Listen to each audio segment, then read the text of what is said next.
Some shows talk about one team. Other shows barely talk sports. This show will talk Packers, Brewers, and Bucks.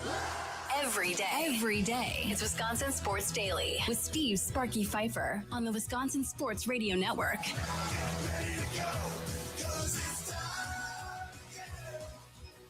It is time again. Welcome in. Steve Sparky Pfeiffer with you. No Charlie Usen today.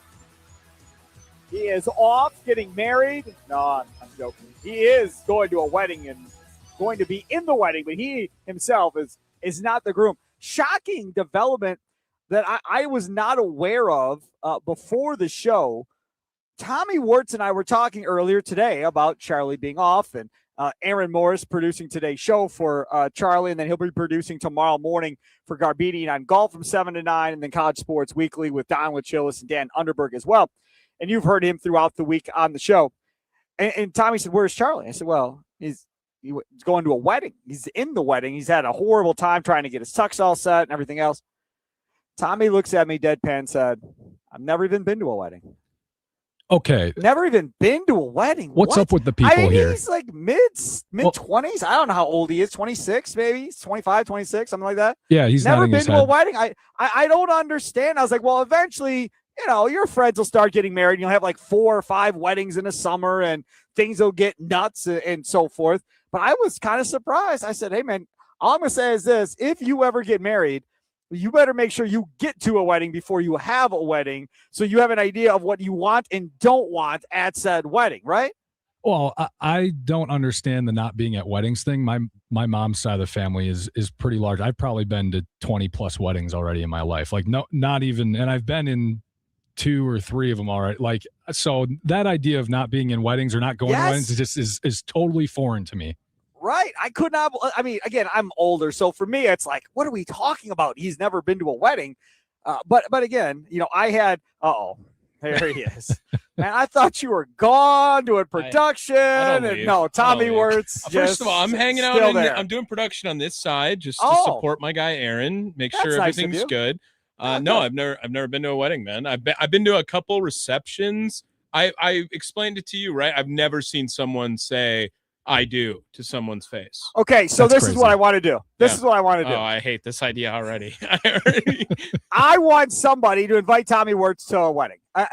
He doesn't have to know you. You don't have to know him. Him and his girl just come hang out at your wedding, get some free booze. I'll pay for their meals if it's like $25 a plate or whatever. Nice. I'll take care of that to get Tommy in the door. But if you're getting married, somebody knows getting married, we need to get Tommy to a wedding before he gets married. So the sooner the better, probably this summer. So if you know anybody getting married, Tommy will not be a problem. I promise. He's a good dude. He won't cause any issues. Sparky, are you telling Tommy something here? Are you telling him that Sparky's been trying to marry me? Yeah. He's tried to get me to become a father. Yes, the father thing is more important than the married part. Over the last year, actually, really since like December, since the Christmas party, Sparky's like, "You got to get married. You got to have kids, like immediately, right now." Yeah, and I have such conflicting reports because I'll be listening to Sparky tell me he's like, "Oh, having kids is just so great. It's so awesome. It's so perfect. He's working on his hitting. He's doing that." And then you go walk by him again. He's like, "Do you want to go to baseball? Do you want to go? Do you want to play games? Do you want to go to baseball?" Like that's. But again, that's not because he doesn't want to play baseball. That's because he's just being bad. And my threat is you're not going to go to baseball if you don't figure it out. Right. And then I get him to straighten out when I say, "Okay, fine. Then you're just not going to be on the team anymore." No, not that. Right. Yeah. Yeah, you gotta make your threats. Let me go. 5 is crazy. If you have plans for me to have 5 kids, then you have much bigger plans for my salary here than 2. That's what that sounds like. But I got to go to a wedding before I even think about anything else. Right. Yeah, that's what I'm saying. So if you are interested in having Tommy come to your wedding for his very first wedding ever, it'll be a big monumental thing. We'll talk about it on the radio shows, the whole deal. I think you can just reach out to me or to Tommy on X if you want. I'm at Sparky Radio. Tommy, what are you at? Big hunk of love? Tommy WSSP. Tommy WSSP on X. And let's get this figured out. We got to get Tommy to a wedding by the end of summer. That's my goal. Okay. Just the listener's wedding?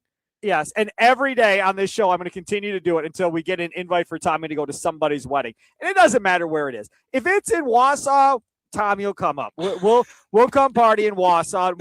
Maybe we can convince Tim Allen to come and bring his guitar. Tim maybe can play a song or two at the reception. Duluth summer wedding probably is awesome. Yeah. Beautiful. Yeah, I can gorgeous. imagine that. Yeah. Yes, like right on the water. Mm-hmm. I think it'd be great. Yes. So, again, no matter where you are, Green Bay, Wausau, southeastern Wisconsin, wherever you be. Now, we're not flying them to, like, California if you're watching us on X or something. Like, we're not doing that. It's got to be relatively, in the state of Wisconsin. I don't want to have to, fly them to Florida or something for a wedding, as much as that might be nice. I'm wondering why the phone lines aren't already just lighting up all over the place. Well, I didn't give invites. the number. I mean, in fairness, I didn't give the number. Nicolay Law Talking text line 414-677-1250, 414-677-1250. Well, how old are you again? I am 26. Yeah, say 26. Yep. Now, normally in those 24 to 27 years is normally when everybody starts getting married. At least that was my deal when I was growing up, was 24 to 27. That's when everybody started getting married. And then you're going to like 3-4 weddings a summer and all of that. And my deal always was this. Listen, I'll come. I'll even be in your wedding. If you get divorced within 1 year, you owe me my money for my tux rental that I paid at the end of the day. And that did happen one time. Did you get reimbursed? No. Yeah. My brother just chimed in and said that he's absolutely been to a wedding. His sister got married, and I had to babysit him the entire time. That does not count. Okay, no, you don't remember it. No, that does not count. He said also he's engaged. My brother is engaged, so it'll happen. But that's not been the conversations that have been given to me. So regardless, ball's in his court if I ever want to go to a wedding. And meanwhile, my sister, as you know, 20 years older than me, that I'm pretty sure she's been married like my whole remembrance of life too. It would be 20 years in between wedding gaps. Like I still have not had any sort of way that there has been any wedding in my life. Yeah, but either way. So that's the goal. We're going to do this. I did not plan on doing 8 minutes on this at the beginning of the show. But since Tommy popped in, here we are. This is what happens. All he right, sidetracks every show he's on. There he goes. Tommy Wirtz off into the night. He's just going to hang out at the studio and pop in, I'm sure, throughout the remainder of the show. He has the leadoff show coming up from 6 to 7. Brewers and Astros coming up today. And then, of course, after the last pitch, you make the switch. Wisconsin Sports Radio Network for the Potawatomi Sportsbook post-game show with Tim Allen and the aforementioned Tommy Wirtz. Speaking of that Brewers-Astros series, we're going to talk with Patrick Creighton, Sports Radio 610 in Houston. He'll join us coming up. We talk about the Crew at 3 o'clock to preview that series. Bill Bender of the Sporting News will join us at 3:20. Love having Bill Bender on. He's all about college football and the NFL. And get his thoughts on all of these conversations happening between the SEC and the Big Ten and all these crazy comments, especially coming from the Georgia head coach. So we'll get that coming up at 3:20. And then, of course, Plead the Fifth, brought to you by Habish, and Rotier, coming up at 4:20. Already got a tweet or post, whatever you want to say, on X earlier today for a Plead the Fifth person who's going after a group of people. So we'll get into that at 4:20. And then at 4:40, follow the money with our guy Austin Herdina from the Potawatomi Sportsbook. We'll get the 3 biggest teams to bet on right now at the Potawatomi Sportsbook this weekend. So all of that to get to. I want to first start off talking about something going on with the Milwaukee Brewers. And we've talked about Tariq Skubal. And I want to play sound from Ken Rosenthal. I think do you have the Ken Rosenthal sound? Yep. Ken Rosenthal of The Athletic. Now, he wrote part of a piece in The Athletic about the small market teams potentially going after Skubal. But the majority of the article was about the Brewers and their ability to go get Skubal at the deadline if the Tigers were to move on from him. We've talked about it on this show already. But he brings in a different element. Here is Ken Rosenthal talking about just that. In this position they're in right now are doing a tremendous job of developing young players, bringing them to the major leagues. And this was actually a reason why I thought a trade for Skubal, while extremely unlikely for them, most likely, is something that they at least can entertain because they have the prospects to do it. Now, whether they would want to trade the prospects, take on the $10 million, if indeed Skubal gets traded, that is another question entirely. And frankly, I don't believe they would do that. But they are positioned to do the same kind of trade they did with Sabathia in 2008 if they want to. Sabathia was a rental. Skubal would be a rental as well. The great thing about this is he didn't say it in that audio piece, because they were talking about this on Foul Territory. You can go back and follow them on X as well. Great podcast, great show. The issue here that he brings up in the piece in The Athletic is that he is questioning whether or not small market teams like Pittsburgh, like Milwaukee, like Tampa Bay, who has lost all week, but all of these teams, whether or not this current CBA negotiation is going to impact them making a move at the deadline. Again, it's like he listens to the show, because I talked about previously that it is not good for business for the owners that these small market teams are doing as well as they are right now, because the worst case scenario for the owners is that you get a Milwaukee Tampa Bay World Series or something like that at the end of the year where two of the smaller markets are in the World Series, and then the players are going to be like, I don't want to hear about it. I don't want to hear about it. Two of the smaller markets, here they are in the World Series. One's going to be a champ. Neither one is in LA. Neither one is in New York or Chicago or anything like that. Stop with your complaining about it's not fair with the payrolls.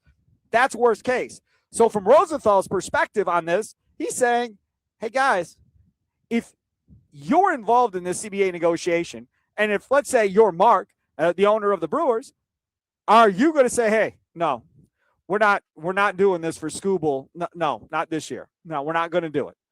Right? Sorry, I don't have the funding, whatever. Whether he does or not, he just tells Matt Arnold, no, we're good. Because you're trying to maintain leverage in these CBA negotiations, even though it may be at the expense of your own organization by not making that move. Jim Bowden wrote a long piece today in The Athletic as well. Jim Bowden went over every single team in Major League Baseball and their chances of getting Tarek Skubal at the deadline. So, for the Rockies, he put, stop, right? Don't bring up the Rockies to me. They're not doing anything, right? They're not that good. Fair enough. When he got to the Brewers, he pretty much just said, yes, they have the number one system in baseball. Yes, they have the number one prospect in baseball in Jesus Madej. But the history of this organization says they will not trade away a bunch of top prospects for anybody. So there's no need to even talk about this, which, again, can be the fallback if you're the Brewers and just say, hey, we're not doing it because of that reason, even though it may actually have more to do with the CBA than it does not wanting to get rid of top prospects. So the question is this: do you think the future CBA negotiations could hinder the Brewers from making a move at the deadline more so than even the owner could previously? Nicolay Law Talk at text line 414-677-1250, 414-677-1250, streaming live at WI Sports Radio on X, YouTube, Instagram Live, and we're on the Fan Milwaukee Facebook page as well. You can watch the show across all those platforms. You can stream just the audio version of it at wisportsradio.com each and every day from 2 to 5. If you miss anything on the show, you can simply text Sparky to the Nicolay Law Talk and text line 414-677-1250. Have a link of the show sent right to your phone, and you're all set there. Or, again, just go to the website, wisportsradio.com. Aaron Morris is back in the studio. I ask you, how much of an impact do you think the CBA is going to have on these potential negotiations at the trade deadline to get a superstar pitcher like Tarek Skubal? Yeah, that's a loaded question because I think it depends on each team's ownership and whether or not, are the Brewers, is Mark Antanasio, are they at a point where they are saying, hey, we're capped, 128, 130 million, that's capped, we don't want anymore? Does that impact his mind? Or could there be another team that's at 130 where their owner's who cares, but, whatever? But hold on. That's crap. And I don't want to hear it. You want to know why? Because of what happened yesterday. When the owners came back with their CBA and their bottom is 170, I don't want to hear anything from Mark about being capped at 130 when you are not the one that voted against this, by the way. You voted for it. So you voted for a bottom of 170. You aren't going to convince me that, oh, no, sorry, we're broke. We're out of money. If you're voting for 170, you at least, and that's with benefits, health insurance benefits, whatever, you have at least $20 million still to play with at the deadline if you want to. Take it on Skubal. You're probably spending, $10 million for the rest of the year. I'd love to see the details of that proposal because I have a hard time believing the owners all just decided, yeah, $171 million, which is $20 million more than the players sent them the day before. I have a hard time believing all of the owners yeah, you know what? We'll just give you $20 million more dollars, for each team. I have to believe that somewhere in the revenue sharing, it's baked in there where this doesn't impact the owners that much in terms of what they're spending, because they'll get more money from the Dodgers TV revenue or the Yankees TV revenue for some of these smaller teams. So Mark Antanasio won't have to spend as much money because he's getting more money than he was before, because the Yes Network is going to give an extra few percentage to them and the Rays and whoever else small market. So right now, my understanding is they get $12 billion total in revenue, something like that. $6 billion of that goes to the players, which is 50%. In this new deal that's coming, it's going to be stipulated that it is 50%, period. So as the TV revenue grows, the players' revenue number will grow as well. So players' salaries will continue to grow, even though there is a cap because of revenue sharing. So that cap number will grow as well, just like in the National Football League, right? Yep. You grow the cap number as you go every year, and player salaries will continue to grow in the National Football League the same way. Now, if for some weird reason the sport plummets and nobody's watching, yeah, then they're going to be screwed, because then that TV revenue is going to shrink and everything is going to come backwards. And then for the first time in sports history, one of the major sports may actually see contracts go back the other way. To this point, that's never, ever happened. So there's no reason to think that's going to happen now. My main point on all of this is when you say, oh, maybe we're capped. Well, based on what's out there, and then the media can just go to Mark and go, I'm confused. Like, you signed off. You did not vote against it. A 170 bottom number here. According to our numbers, you're at like 129, 130. What do you mean you're capped? You're telling me it's $40 million for health insurance benefits for the players on this roster? Because if he says yes, then everybody's going to dig in and try and do some investigative research to see if that's actually true. I would imagine somebody will write a story about how much health insurance benefits actually cost per player in Major League Baseball to give us an idea of how much money then to lop off the top. The players' number was not including health insurance benefits. I think that was just payroll checks. That's it. The owner specifically put in there, which includes health insurance benefits. So that is the other part of it. I haven't seen anybody really dive into what those numbers look like for insurance per player, but that's going to be a fascinating number too. Someone's going to dig in soon, because there also is the whole thing when you get a report in any sport about any news, contracts or trades, whoever is giving the information obviously has an agenda. Otherwise, they're not going to give that information. So right. The offers that both sides gave the owners and the players, there's something there that they are hiding in terms of what they're offered. Neither side is going to give a fair offer in their minds their first time. So something's going to have to give again. And while we visually see these deals and the highlights of them, oh, that's not that bad. They're kind of close. They're probably much farther off. And there's something somewhere where each side is kind of laughing at the other, like, yeah, this is a joke offer, but we just don't know what that is yet. You're exactly right about that. There's definitely more information that we probably aren't privy to at this point. He is Aaron Morris back at the studios. I'm out here at Natty Oaks, baby, in West Allis on National Avenue. Oaks Fest going on this weekend. I tweeted out some pictures at Sparky Radio if you want to look. The table next to me has a gigantic Jordan Love signed jersey, framed, whole deal. Has a signed Jacob Mizorowski picture as well right there. It looks like a replica Jacob Mizorowski mitt they have going on here. They have a Pat Murphy signed picture too. Can we talk about the big ticket item in my mind though? If we're being serious about all of this, go for it. They have not a Stroh-Mile. They have a Taylor Swift signed guitar out here. Ooh. Now, I'll be honest, I wouldn't have that out in public. I'd just take a picture, put the picture on the table. I'm not telling you where it is. I'm not telling you anything. I'm not just having it on a table. But that, to me, is got to be the one that fills up the most, would be my guess. And I'm a big sports guy, don't get me wrong. But if we're talking about a Taylor Swift guitar, if I win that, I mean, how much is that bad boy going for? I was going to say, I don't have any interest in it for my personal self. But the money that I would get in return for that guitar is something that I definitely have interest in, and I would flip that immediately. Right. right. Yeah, absolutely. Not you hanging do it, up right? anywhere in my house, my apartment. But No, yeah. well, no, probably not. No, Yeah. but I mean, we work in a building with Yeah. music stations, so for me, I'm maybe somebody in the building would want to buy it off me if I was to win it. So again, come on out here, Oaks Fest going on, live music each and every night. Starting at 5 o'clock every day. Come on out here, check that out. Tomorrow going on all day, all evening. Sunday, they have their big golf outing, then they'll have live music going on in the afternoon and wrap up Oaks Fest then. To my right, they have their food truck out here. They're going to have a tiki bar out here. This is where you're going to want to be.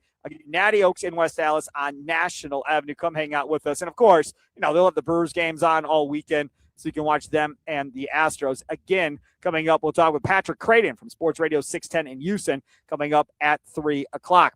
We'll change gears. We'll turn our attention to the NBA playoffs for only one segment. We're not doing more than one segment on the NBA playoffs, I promise. But after watching 6 games of the Western Conference Finals, and after watching last night, that was something. Do you have a rooting interest in Game 7? Have you found a team that maybe going into this, you're like, I don't care who wins, Sparky. But maybe you're starting to pull for one team over the other. We'll talk about that next. It's Wisconsin Sports Daily, live from the Wisconsin Sports Radio Network studios, powered by the Potawatomi Sportsbook. Sparky here.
One in the biggest blowout of the series by 27 points.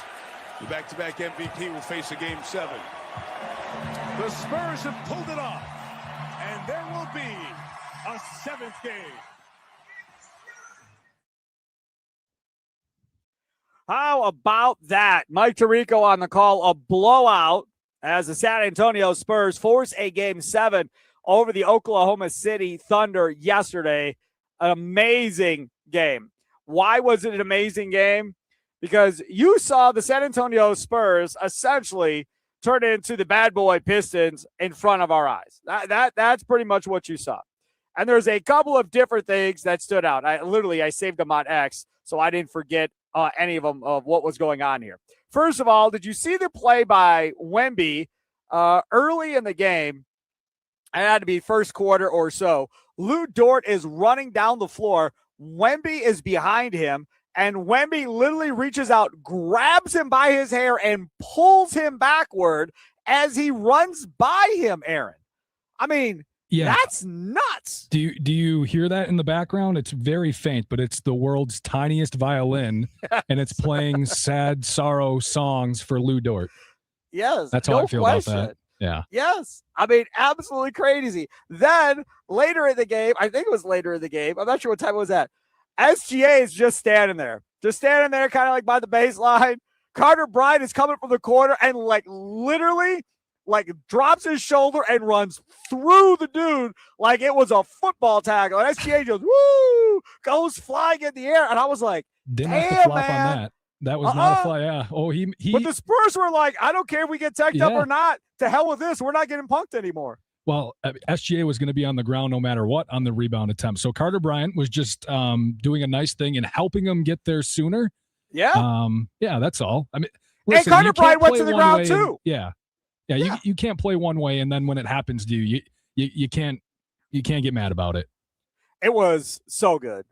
And again, I didn't have a rooting interest coming into this thing.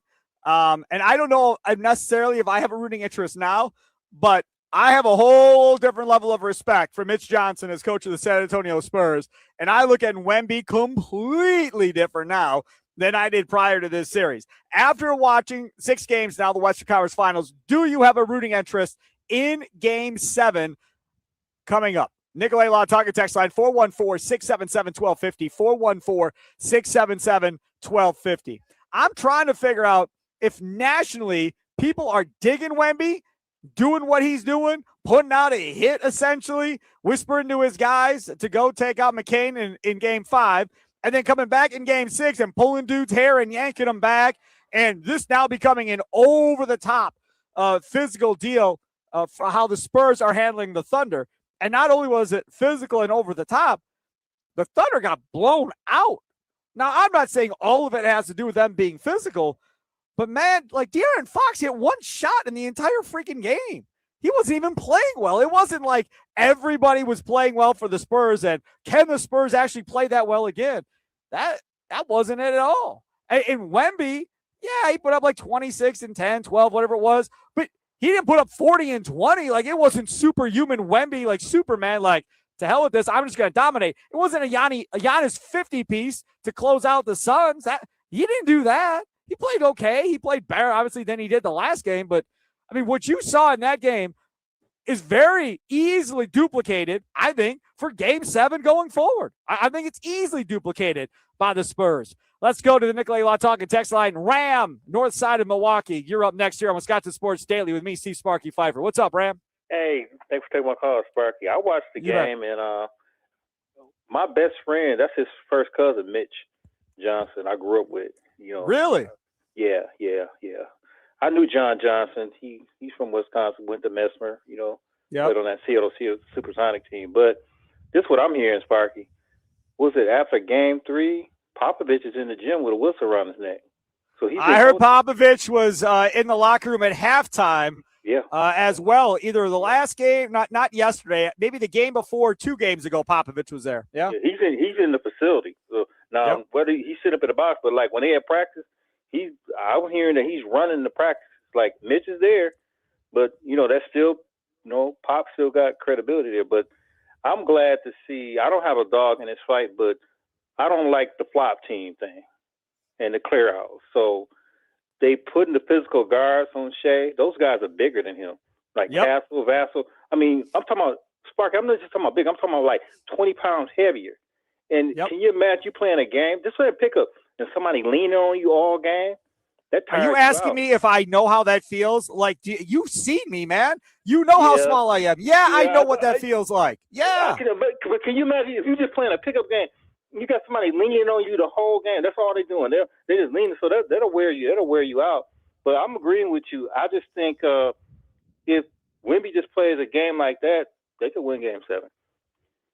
And I think they absolutely can win Game 7. And then it becomes, what do they do to counter that into the offseason? I think Sam Presti would have to do something with the Thunder if they lose this series. I would think. Now, again, everybody is going to speculate that it's Giannis, and maybe he makes a run for Giannis. And as a Bucks fan, I hope they do make a run for Giannis. I'd be fine with that. But I don't think he can go back with the same unit next year if they lose this one. I think they need a point guard to get the ball out of Shea's hand. If Shea was just playing on the wing, there would be a serious problem. But he got a lot of duties, and then the only time he's not playing point is when Caruso come in, really. So they're going to make some adjustments, I'm sure. I got you, Ram. Thanks for the call. Yeah, you too. Take care. There is Ram North Side of Milwaukee checking in. Let's go to Al in Cedarburg. You're next on Wisconsin Sports Daily. What's up, Al? What's going on, Sparky? Thanks for taking my call. All right. You bet. I can't believe I'm going to say it, but I agree with Ram. I can't stand the Thunder because the flopping has gotten ridiculous.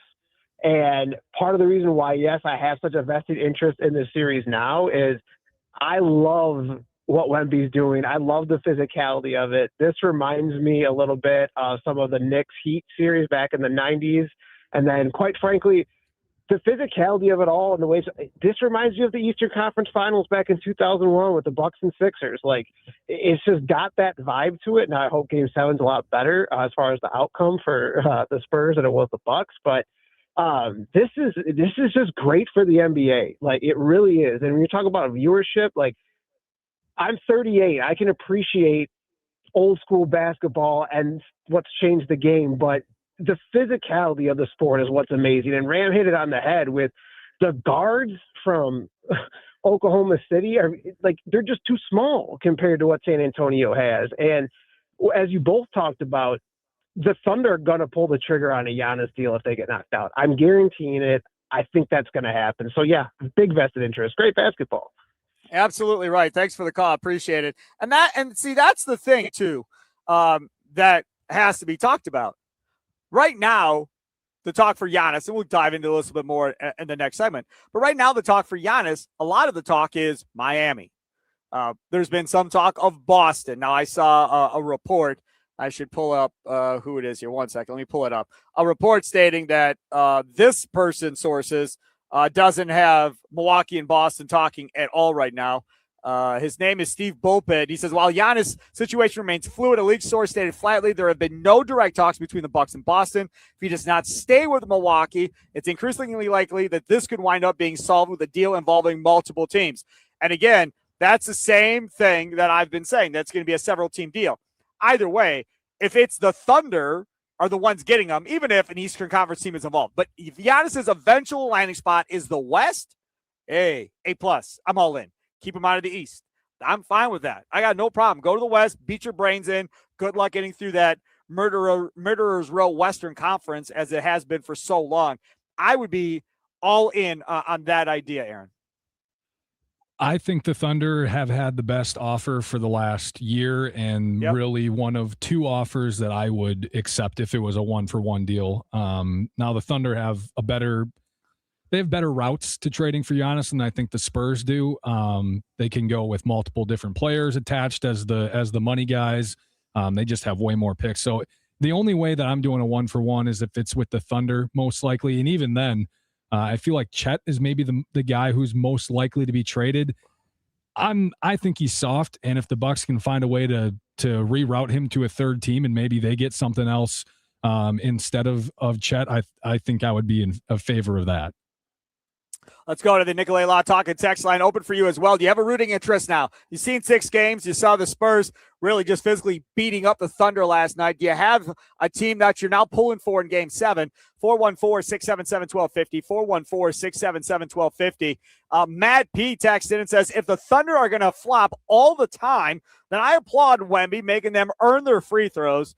That is from Matt P. And that really is, I think, a majority of the reason why the people are rooting against the Thunder, because they're really seeing it, because the videos are going viral every single time, something happens and, SGA is flopping the ground, barely being touched. It becomes a whole big deal. From the 414, I'm rooting for Wemby because that means Giannis to OKC is a possibility.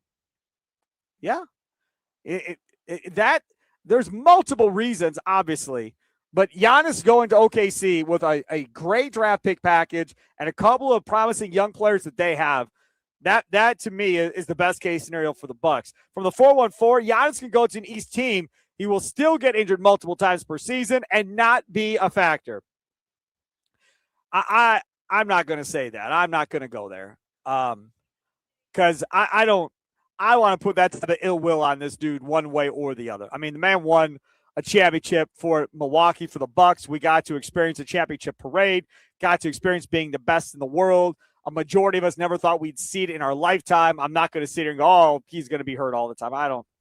I'm not going to do that. Now, does history say he potentially could be hurt all the time? Yes. History says it, but I'm not going to wish it on him, Aaron.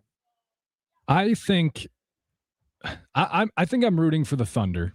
I picked the Spurs to win in 7 before the series, but I think I'm rooting for the Thunder just because I don't want to deal with the devil I don't know. I'd rather deal with the Thunder. I know that they've won a championship, and listeners will come to know I'm a huge LeBron James fan.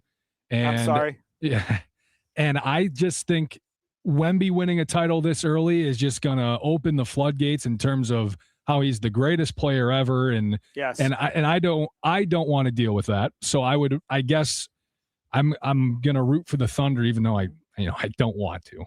I don't.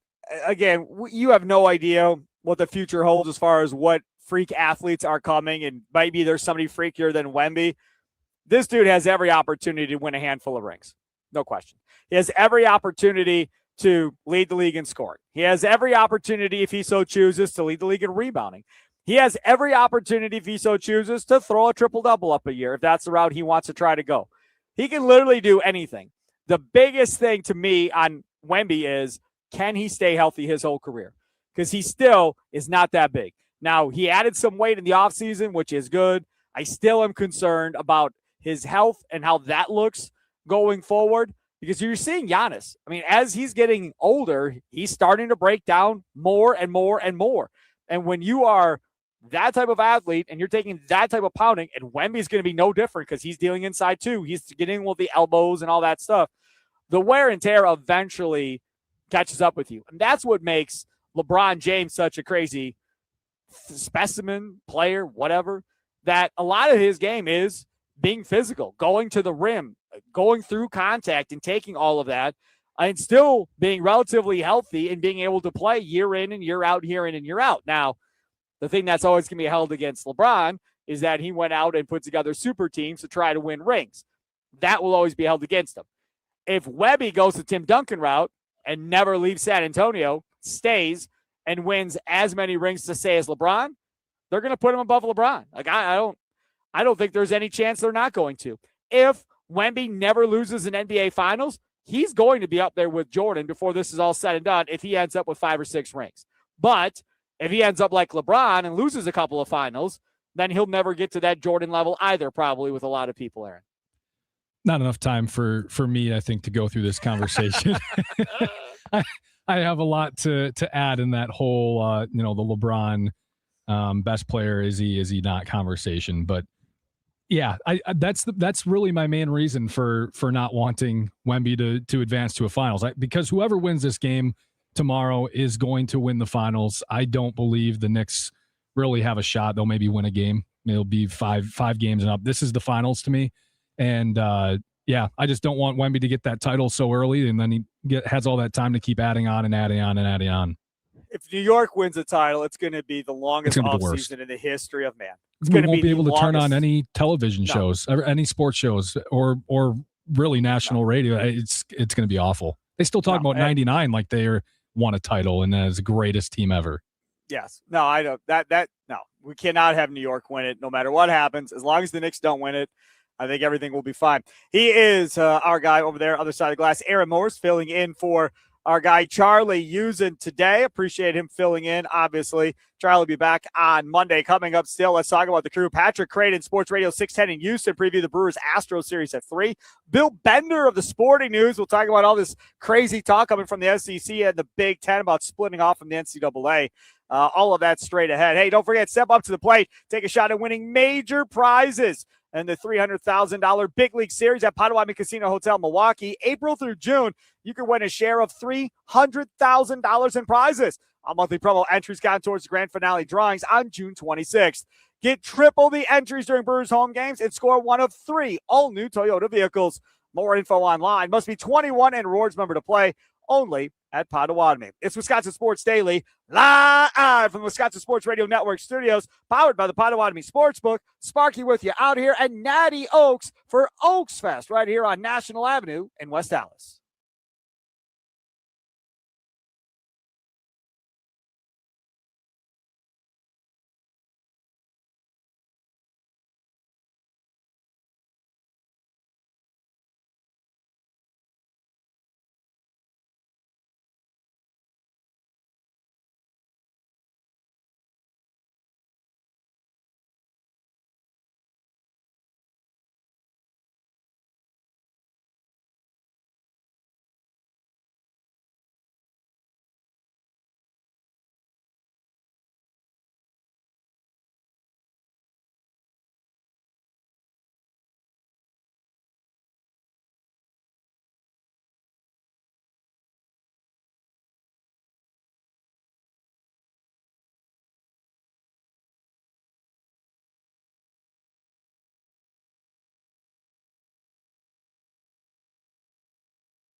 It is Wisconsin Sports Daily out here live at Natty Oaks in West Dallas on National Avenue for Oaks Fest. Live music going on tonight. Live music going on Saturday and Sunday afternoon, too. They got their food truck out here with their smash burgers, got their natty dog, the natty brat. I'm right next to it so I can see all of it. I'll tell you one thing. On the inside here at Natty Oaks, my boy Will doing promotions. He was over here eating while I'm doing the show. I was like, hey, man, what are you eating? He's having that Philly cheesesteak. That is my absolute favorite thing here. I get that all the time. I had the smash cam burger yesterday, which was awesome. Cheeseburger, really, really good. Enjoyed it. That Philly cheesesteak here, man, is on point, I tell you.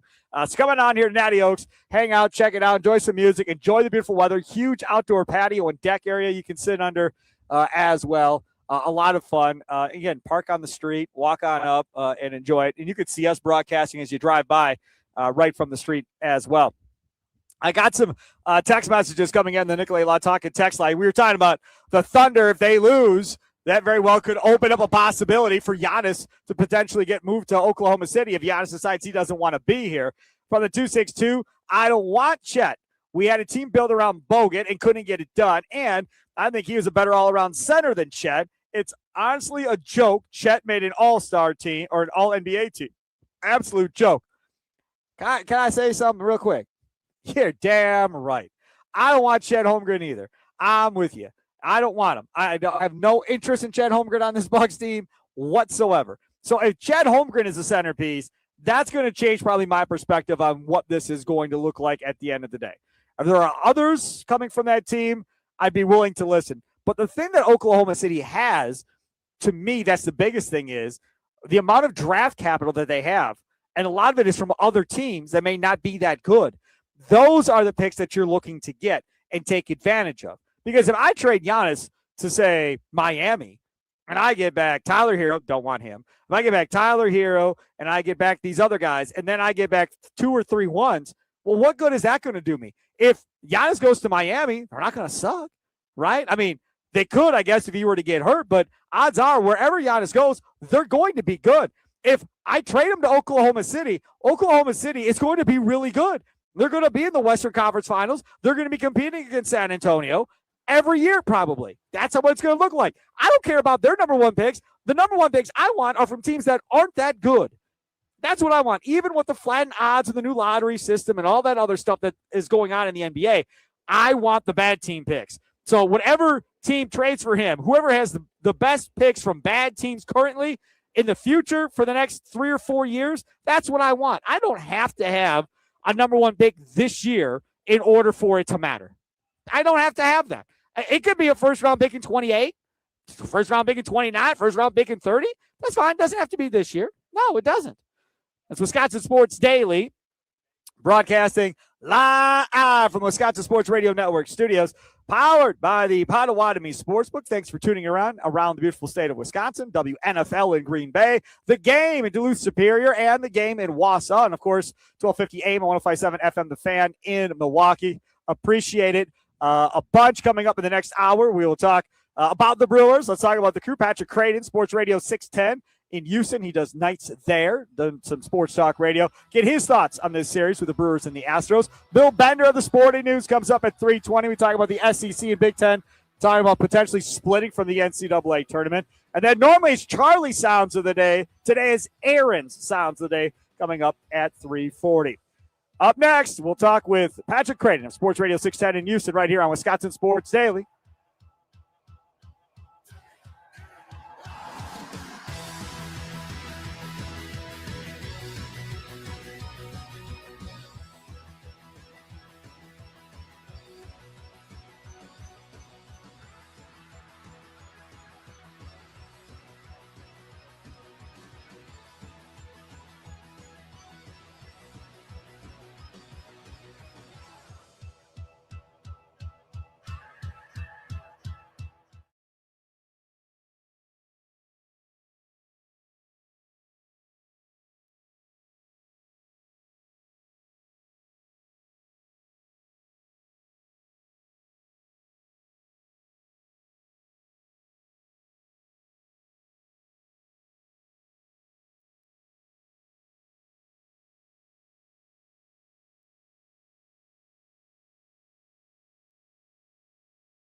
Some shows talk about one team. Other shows barely talk sports. This show will talk Packers, Brewers, and Bucks. Every day. It's Wisconsin Sports Daily with Steve Sparky Pfeiffer on the Wisconsin Sports Radio Network.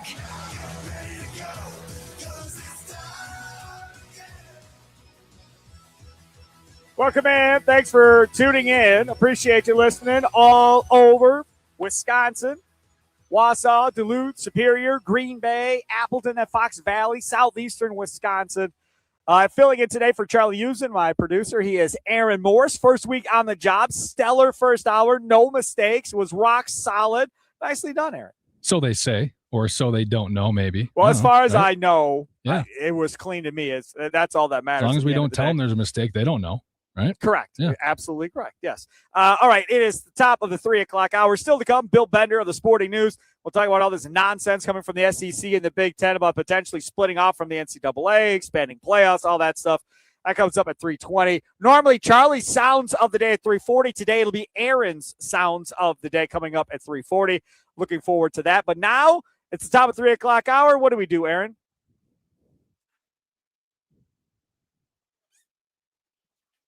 I jinxed them. It's Wisconsin Sports Daily on the Wisconsin Sports Radio Network. People, let's do it. Our guy Patrick Creighton joins us now from down in Houston. Does a great job down there. He does a nice job there, of course, on Sports Radio 610. Patrick, yes, come on. Hey, man, how you doing? Appreciate you having me on. Why'd you have to jinx your producer like that? Guy's working hard, trying to get everything done. Yeah. First thing you do, throw him under the bus, man. Terrible job. Terrible. Totally jinxed him. That was totally my fault. I do it to everybody, including Brewers players on a nightly basis.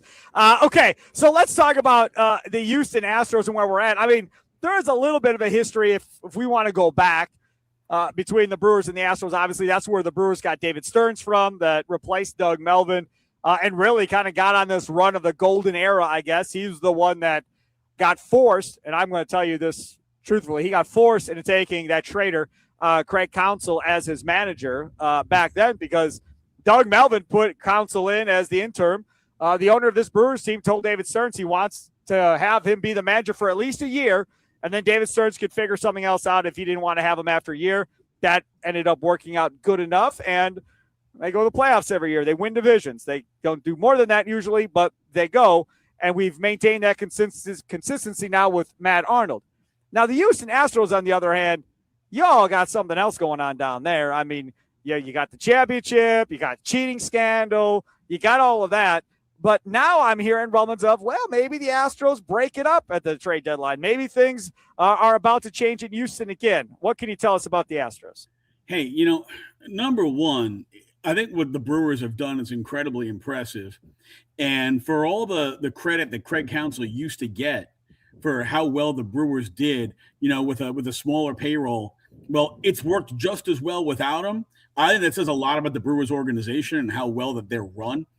As far as what the Brewers and the Astros, you guys gave us Mike Fiers. So, we got a little hate here. We did. Because if it wasn't for you giving us the rat trader who ratted the Astros out, the Astros wouldn't have been the only team to get busted for cheating.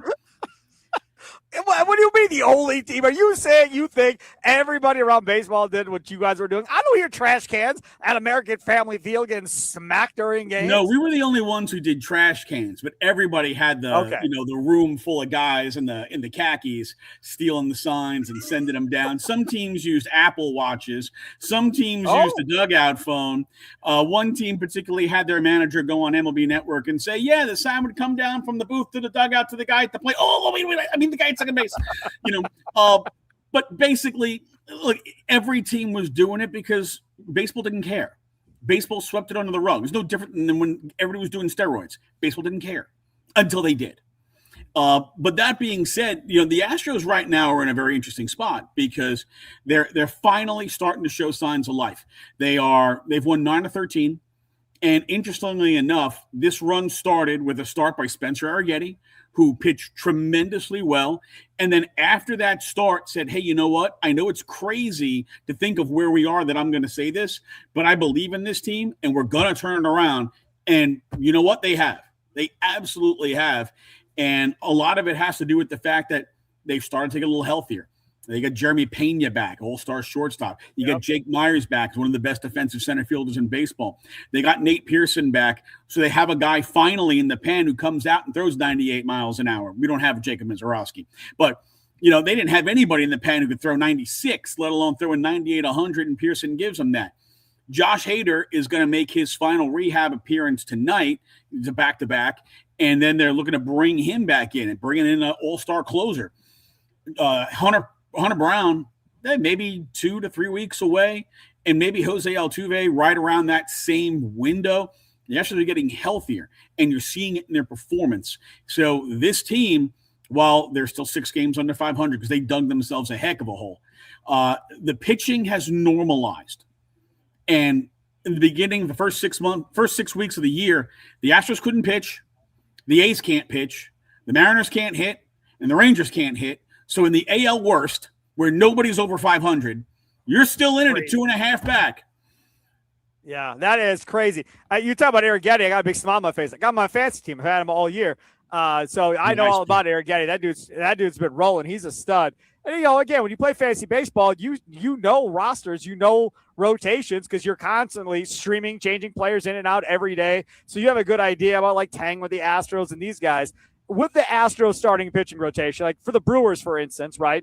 You got Woodruff that has not been the same and is out, and hopefully is going to be back here in the next couple of weeks. Quinn Priester also has been out, and he's been trying to rehab, and he looks awful in rehab. So they're going to have to figure him out before he comes back up. So that could be a couple more weeks. So they really haven't had their rotation that they thought they were going to have at the beginning of the year. Meanwhile, their farm system is good enough. They just keep shuttling guys like Coleman Crow up and down, and these guys come up, pitch well, and go back down to Nashville at AAA until the next time they're needed. As far as depth goes for the Astros, as far as starting rotation, what they have behind it, and the need maybe for more of it, what would you say about that? Well, you're going to see 2 of those depth guys pitching in this series in Kai-Wei Tang tonight and in Peter Lambert tomorrow.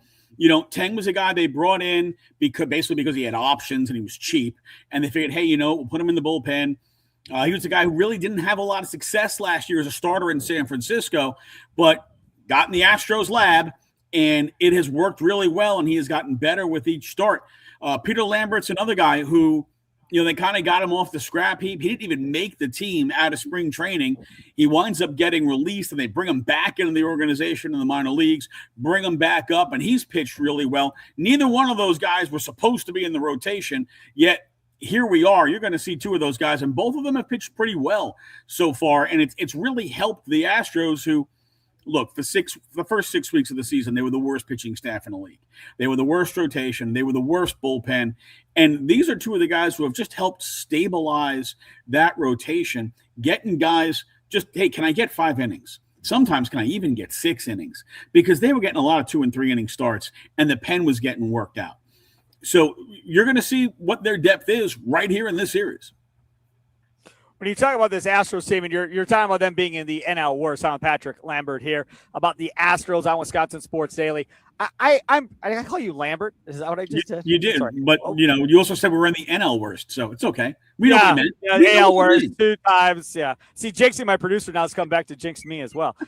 So talk with Patrick Creighton. Sorry, here on Wisconsin Sports Daily. I am curious from talking about it from the perspective of the city of Houston. Because obviously you have the NFL, you got the NBA, you got so much going on in Milwaukee or in Wisconsin in general, right? It's the Packers are religion, so that's one. And then we get into favorite sports teams, and then it's the Brewers, and then for some it's the Bucks, then the Badgers, others it's the Badgers, then the Bucks in that area. But Brewers a solid 2, and that's statewide. Obviously you have more than one team in the state of Texas, so that's not going to apply necessarily to you guys. But where does baseball rank with you all when you're doing sports talk radio in Houston? Baseball is number 2. So the Texans, of course, are number 1. The Astros are number 2. Then there is the Grand Canyon. And then there's the Rockets. And college sports really only seems to matter if somebody's like UH is really highly ranked and we're getting to the Big 12 tournament. Or if, is A&M 8-0, 9-0, getting closer to the, SEC title game.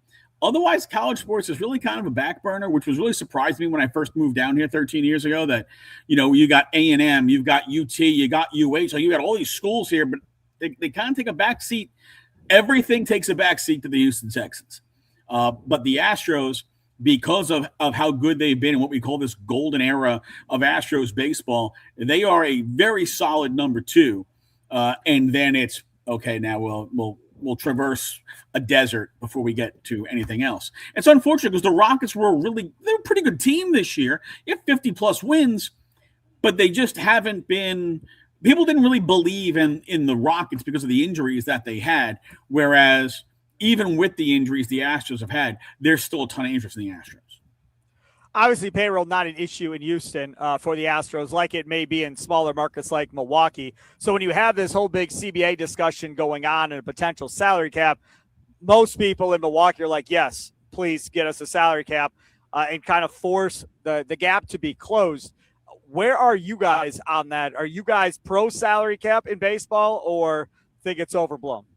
For years, I have been pro salary cap for the reason of players would make more money on a 50-50 split. So I also am the managing editor of the Crawfish Boxes, which is an Astros site. And I wrote a piece in January, I wrote a follow-up to it yesterday with the reports of what's going on. And if you go back to 2012, all the way up until 3 years ago, baseball players made less than 40% of baseball revenues. That's the worst split among all the major sports. The NHL is 50-50. The NBA is between 50 and 51. The NFL is between 49.5 and 50.5. Baseball was getting under 40. Then the Dodgers and the Mets started spending like drunken sailors. And last year, it got all the way up to 46.5%. Still not 50. I've said for years, the Players Association should be like, yeah, sure, let's talk salary cap. 50-50 split, make the owners eat it. Because the owners have never wanted to do a 50-50 split, and they've never wanted to open the books. To do a true salary cap, a 50-50 true revenue share like they were talking about with this particular offer they made with the escrow and balancing it out at 50-50 no matter what, that means the owners have to open their books. That is the one thing the Players Association has been trying to get for 60 years and has never been able to get the owners to open the books. You will get more money. We won't have any more of these $60 million payroll teams where the owner just sticks all the revenue sharing money in his back pocket. So you'll get more revenue sharing. You'll get more competitive teams. The players get more money. It really makes all the sense. And the Players Association can't tell you, well, the salary cap's going to be bad for players. We're going to lose guaranteed incomes. We've already seen in 3 other leagues that that's not true. The one thing that stood out to me when I saw the owner's proposal, and again, I don't know how much insurance benefits cost per player, so I'm not going to say I do. But you're talking about a floor of like $170 million. Mm-hmm. You look at all the teams under that, and we were talking earlier about Tarek Skubal and the Brewers and so forth. And I just pointed out, I do not want to hear we don't have money because Mark voted for it as owner of the Brewers. One vote, one guy didn't vote for it. Mark wasn't one of them. So our payroll is in Milwaukee like $129 million or something like that. Do not come at me and say, well, we can't afford that $10 million for Skubal for the rest of the year. If you voted for a salary cap of 170, like everybody below that number that voted for that should be super active at this point as far as adding payroll. And if I'm a fan of one of those markets, like you said, that's spending, like say 80 or $90 million and you voted for a basement of double our payroll, then why haven't you been spending that money to begin with? Because they like getting rich. I mean, nobody makes more money than the Pittsburgh Pirates, which is insane. Yes. The Pittsburgh Pirates make a ton of money because they, Bob Nutting just sticks that money in his back pocket. $171 million floor, right? If you're a revenue sharing recipient, there's your money because you're pretty much getting that before you even turn the lights on. And the other part of it, last year, players made a record $5.28 billion in total salaries. MLB made a record $11.32 billion in revenue. It's 46.5%.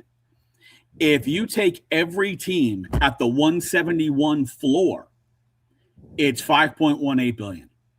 So that's everybody spending the floor. We know everybody's not going to spend the floor. The Right. big market teams are going to max. So this is because of the way that it's set up with the 50-50 split and the escrow. So this way, if let's say salaries only hit 48%, well, at the end of the year, MLB has to write a check to the Players Association for that differential to get to 50%, and then that money gets split up among all the rank and file. So it will always be 50-50. They've never made 50%. This is a win for them. So when you say the players say, hey, I want a $1.5 million minimum salary, okay, it's in the cap. We want guys to hit free agency, some guys, the better guys, to hit free agency in 5 years instead of 6. Yep. Okay, it's in the cap. Yep. So the owners actually gave a much stronger proposal than I think anybody could have expected them to give. And now it's on the players because the fans, they want the salary cap. The fans want more parity. They look at the NFL and how teams go worst to first in the NFL more than any other sport. They look at the NHL and how you can have small market teams win the Stanley Cup. You can have teams like in Carolina going to the Stanley Cup finals. In Miami, you've got teams from all over the place. Canadian teams are all small market except for Montreal and Toronto. And so when they're going to the playoffs every year, it's like, well, why can't we have that in baseball? And it's always been because the big market owners have never wanted to share the money with the smaller market owners. Well, now they're going to do that. So the Players Association here, they just need to get the owners to agree we're going to open the books, and then they can see it, and they will wind up making more money. My vote is Rob Manfred. You can stay commissioner, but we elect Patrick Creighton to be the speaker for the owners going forward publicly to everybody, because you'll do a far better job than Rob Manfred does. Because I'm telling you, that man shows up and immediately everybody cringes when they hear Rob Manfred even begin to speak, regardless of what comes out of his mouth. Fair or unfair, that's what happens. You could sell it way better than I think he's going to be able to sell it at this point. Patrick Creighton, Sports Radio 610 in Houston. Follow him on X at PCreighton1. I appreciate you so much coming on, man. I'm sure we'll talk to you going forward. Thanks, Marky. Appreciate you. You bet you. Take care. There's Patrick Creighton on the guest hotline, powered by Gruber Law. One call. That is all. I realized when we were talking to Patrick Creighton that we have this little scroll on the bottom of our video feed on X, on YouTube, on Instagram Live at WI Sports Radio. And Aaron Morris, who's back there, did not take out Charlie's name to promote his X handle on the scroll. Buddy, you gotta put your X handle in place of Charlie's so people start following you and growing that those group of people that want to follow you on X for all your LeBron takes. Yeah, right over my head. I didn't even think about the scroll banner before the show. So well, you have next a break. time. Yeah. You have a break. Okay, you can work on it in the break. We'll figure it out coming back. Bill Bender of the Sporting News, one of our guys, big Packer fan, but national writer for the Sporting News, college football, pro football. We're going to talk about the Big Ten, the SEC, what could be a potential disaster for college sports. Coming up next, it's Wisconsin Sports Daily, broadcasting live from Wisconsin Sports Radio Network studios, powered by the Potawatomi Sportsbook, here at Natty Oaks, home of Oaks Fest. Live music tonight, live music tomorrow, live music on Sunday. Unbelievable items that you can win. Jordan Love signed jersey, Jacob Mizorowski signed picture, Pat Murphy signed picture, a Taylor Swift signed guitar. I'm telling you, get your butts out here, have fun, enjoy all the great food. They got a food truck out here. They got their tiki bar going on tonight as well. Smash burgers, Philly cheesesteak is really, really good as well. Great food, great drink specials. Come hang out with us here, Natty Oaks in West Dallas on National Avenue.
Welcome in. It is Wisconsin Sports Daily. Live from Natty Oaks, home of Oaks Fest, going on today, tomorrow, and Sunday. Lots and lots of cool stuff you can win out here. Got an autographed Jordan Love jersey, autographed Mizorowski picture, autographed Pat Murphy picture, Taylor Swift guitar, amongst a bunch of other stuff that you have a chance to either raffle or win. Come on out here, check that out. Got a lot of great food and drink specials going on as well. Got to try their smash can burgers that they got out here. Got their food truck, their tiki bar going on. You'll see their colorful shuttles. I took a picture in front of one of them. I'll tweet that out coming up. They have a whole schedule. You come in here and see. They take you to the home Brewers games. They take you to different concerts and different events in the area. If you're in the West Allis area, Natty Oaks on National Avenue. Joining us now on the guest hotline, powered by Gruber Law. One call, that is all. He is Bill Bender of the Sporting News. Bill, thanks for coming on, man. Appreciate it. Hey, it's great to be on with you. Thanks again. Follow Bill on X at BillBender92. Anytime we talk anything like this, college football-wise or otherwise, I got to get you on to get your thoughts. We talk about these comments made. I believe my producer Aaron has this ready from Kirby Smart, talking about his idea for the SEC. I want to see your reaction to this. Huge advocate that if we can't find rules that everybody plays by, then we should, play our own. I'm not afraid of that. I'm not afraid to break away and say that our conference is strong enough to go out and play. I mean, like, if we could actually function and it financially would make our programs more stable and we could support things financially, I'm talking about all the sports, and do by our own rules, I'd be all for that. I mean, I've been to this meeting now 10, 11 times, and it's frustrating at times to say, well, we can't do this because of litigation. We can't do this because of litigation. We can't do this because we'll get sued. We can't do that. And we're just trying to do things for the betterment of the sport and the betterment of the student athletes. All right. So what say you, Bill Bender? Kirby Smart talking about the SEC breaking off and going and doing it by itself. It would send the sport backward. I mean, it would go back to a regional game, and I don't know that people where you're at or where I'm at here in Central Ohio would watch just the SEC if they had no tangible tie into the Big Ten or the ACC or the Big 12. So I'm not seeing that. I do think he has a point about the rules, though, doesn't he? Like, we do need rules in the sport. We need there's a long checklist of things that he's talking about, from NIL to transfer portal to eligibility to all of these things, the calendar, that I see his point. But breaking away your own conference or forming a super league with the Big Ten, I think inherently would be a bad idea. This is the thing that I don't quite understand, at the end of the day. If we're talking about money that's brought in by football, it's a tremendous amount of money for the Big Ten, it's a tremendous amount of money for the SEC. Anybody that has these TV deals and these streaming right deals and so forth. Is it enough money to sustain all the other sports? Meaning not just football, not just basketball, but the Olympic sports, soccer, baseball, volleyball, all those other sports. Will they have enough to do all of that? And at the same time, they're going to be playing their own teams, because there is no chance, no how, if I'm the NCAA, I'm allowing any of my teams to play against them at any point. Hey, I mean, who are you going to schedule outside the 16 teams in the SEC? That's right. Correct. And I would say, yeah, we're not scheduling you at all. And I know there's a power struggle between the Big Ten and the SEC. I understand that. I think a lot of it's TV related, especially this struggle over the college football playoff and expansion and all that goes into that. But, I'm with you. I think he's got a point about the competition level in the conference. But right now, I mean, that's coming from a place. Big Ten's won the last 3, and the Big Ten's coast to coast, and the Big Ten's doing very well in a lot of different places. So, I like Kirby. I respect him. I know he's one of the game's best and most influential coaches. But the threat of breaking away, I think the place it's coming from is he'd like to see these rules firmed up a little bit. When we talk about this expanded playoff that is being bantied about potentially at some point here going to 24 teams, and you hear from the different coaches especially in football, in college football, talking about, I think it was Mike Elko talking about, hell, make it 40. That's great job security for me. The more teams that make the playoffs, the more job security it is for all of us college football coaches at the end of the day. Is there a number that might be too big that could backfire on college football? Because you can see on the basketball side, they're on their way trying to put everybody in the tournament eventually in the next 10 years. Yeah, 24 is too many, and I've kind of stood on that. I like 16. I would have liked 8, but I think if we're trying to include more and meet in the middle, 16 is a great number, and I've presented it this way. But I think one of the reasons why the SEC is clinging to 20 or 12 is they want to keep their conference championship game. In a 2014 format, the conference championship games, I already don't love them anyway in this format. But if we had a 16-team format, no conference championship games, and that first weekend it was Miami, Texas A&M 7-10, Ohio State, Utah 2-15, I'm watching that. I mean, I think they're underestimating the – I don't know. How do you feel? Is there a point where is there too much football? And I think that's where we're getting if we get into 2014 playoffs.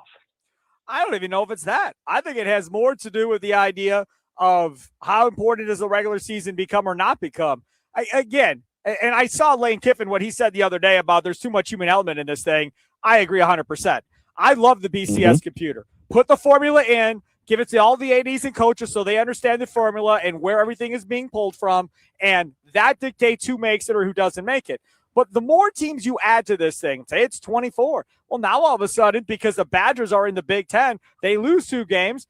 That may not mean the same. Before it meant you're out. You're not going to be in any playoff if you lose 2 games. In the Badgers case, 1 game may have been too many for Wisconsin, depending on schedule strength. But now all of a sudden, these major teams are good. The problem is that these other teams that aren't in the Big Ten or the SEC are still going to be fighting the same fight at the end of the day. Right. I agree. And I do want the regular season to mean something. I did look at, the Big Ten released that 80 schools would have made a 2014 playoff over the last 12 years. So I took a look at those schools. And Iowa, for example, would benefit a great deal. So what we're saying is Iowa would make the playoff, I believe it was 6 times in that stretch. Iowa, since 2014 as a program, has a winning percentage around – they would have been, of these schools that had 6 appearances, they were the only one with a winning percentage as a program of 65%. So we're rewarding 65% in some ways. And that might be a little too much. I mean, I can't get excited about number 10 Miami versus number 23 Iowa on December 7th. I probably can eventually, but right now that just doesn't hit for the right to play number 7 Texas A&M. And that means in the regular season, we're watching like we watch the NFL. I think starters will sit. They're underplaying that. You and I have both watched a lot of Green Bay games in Week 18 where the starters aren't in against the division opponent. So let's not act like that can't happen in college football too. We're going to have a piece coming up here later towards the end of the show. I didn't necessarily want to dedicate a whole segment to it, but I will bring it up to you. We're going to play the audio.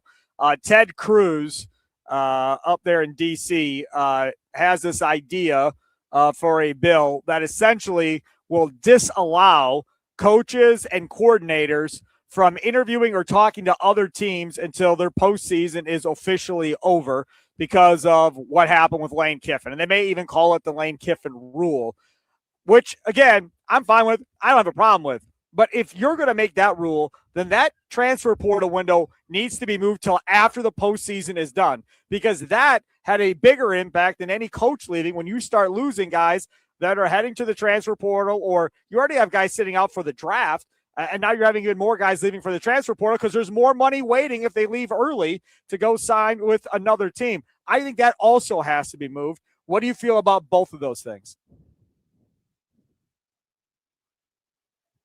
Oh, no. Did I lose Bill Bender? No, I'm here. I thought you were playing the Ted Cruz clip. No. I can't play the Ted Cruz thing. Go ahead. No, that's fine. We'll play it. Go ahead, Aaron. Do you have the Ted Cruz sound clip back there in the studio provision. That we can play? That is how we envisioned it, and that's what we drafted. And it says that a university cannot recruit or hire a head coach or an offensive coordinator or defensive coordinator while the season is happening or during the playoffs. And basically what we did is we adopted the rule the NFL has. That's the NFL's rule. In the off season, you can go and poach someone's coach. You can go poach their offensive coordinator, but you can't do it during the season. And listen, I think what happened with Lane Kiffin was really unfair to the student athletes who were. It's not fair if you're playing to suddenly have your coach leave in the middle of the season as you're going into the playoffs and have your coach go to a competitor. I just think that's bad for the system. And so it's enforced by giving enforcement authority to prevent any other school from hiring them or bringing them on board. By the way, you can still compete for coaches, just don't do it in the middle of the season and screw up the season for the student athletes and for the fans.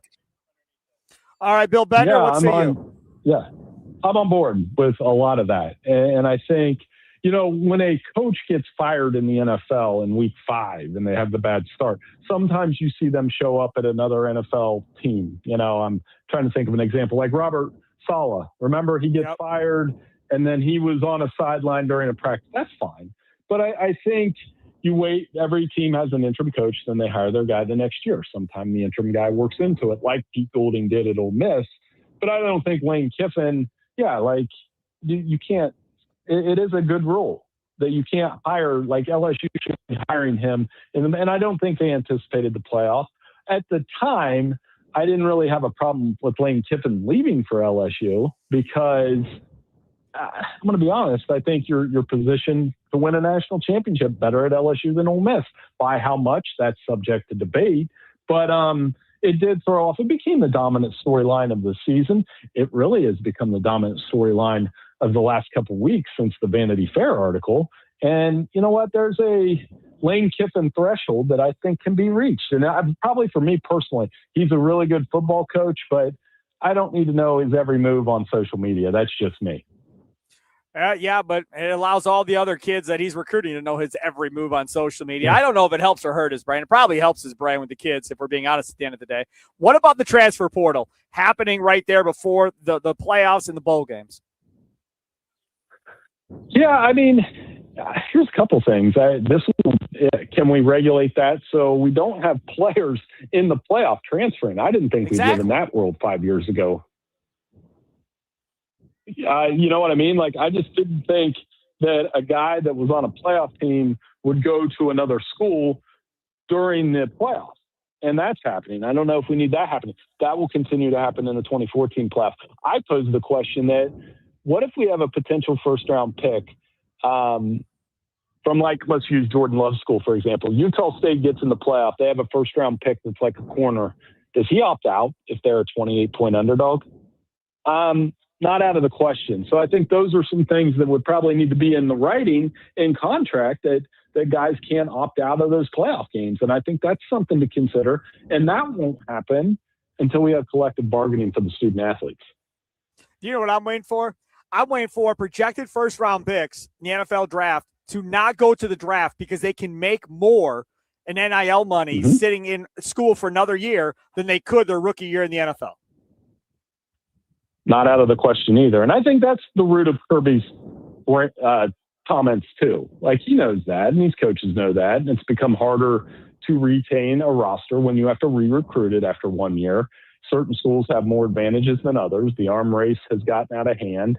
And I think NIL controls the sport on some level. You've seen what Indiana was able to do. You've seen what Texas Tech is able to do. I've made the case that Mark Cuban and Cody Campbell, for example, they're not equivalent to, but you can make comparisons to them as NFL owners.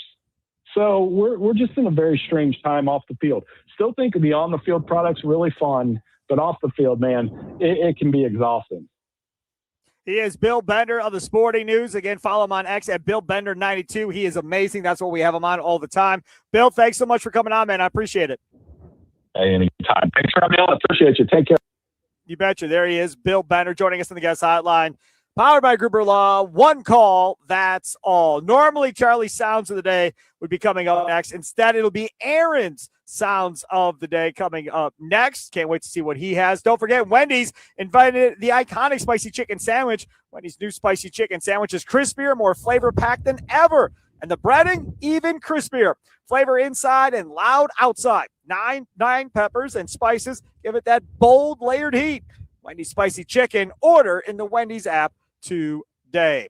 It is Wisconsin Sports Daily. Live from Wisconsin Sports Radio Network studios, powered by the Potawatomi Sportsbook at Natty Oaks, home of Oaks Fest, going on this weekend, today, tomorrow, and on Sunday. Got their food truck outside, got their tiki bar, they got a stage, got live music starting at 5 o'clock each of the next couple of days, then live music on Sunday afternoon right after the big golf outing they do for Natty Oaks. Amazing food and drink specials. And, of course, they got all their shows to take you to and from all the home games for the Brewers, all the different concerts and different events in the area. They have a whole big schedule inside that you can check out. Come hang out if you're in the area here in southeastern Wisconsin. Natty Oaks, West Allis, National Avenue. You will be very, very happy that you did.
Welcome back. It is Wisconsin Sports Daily.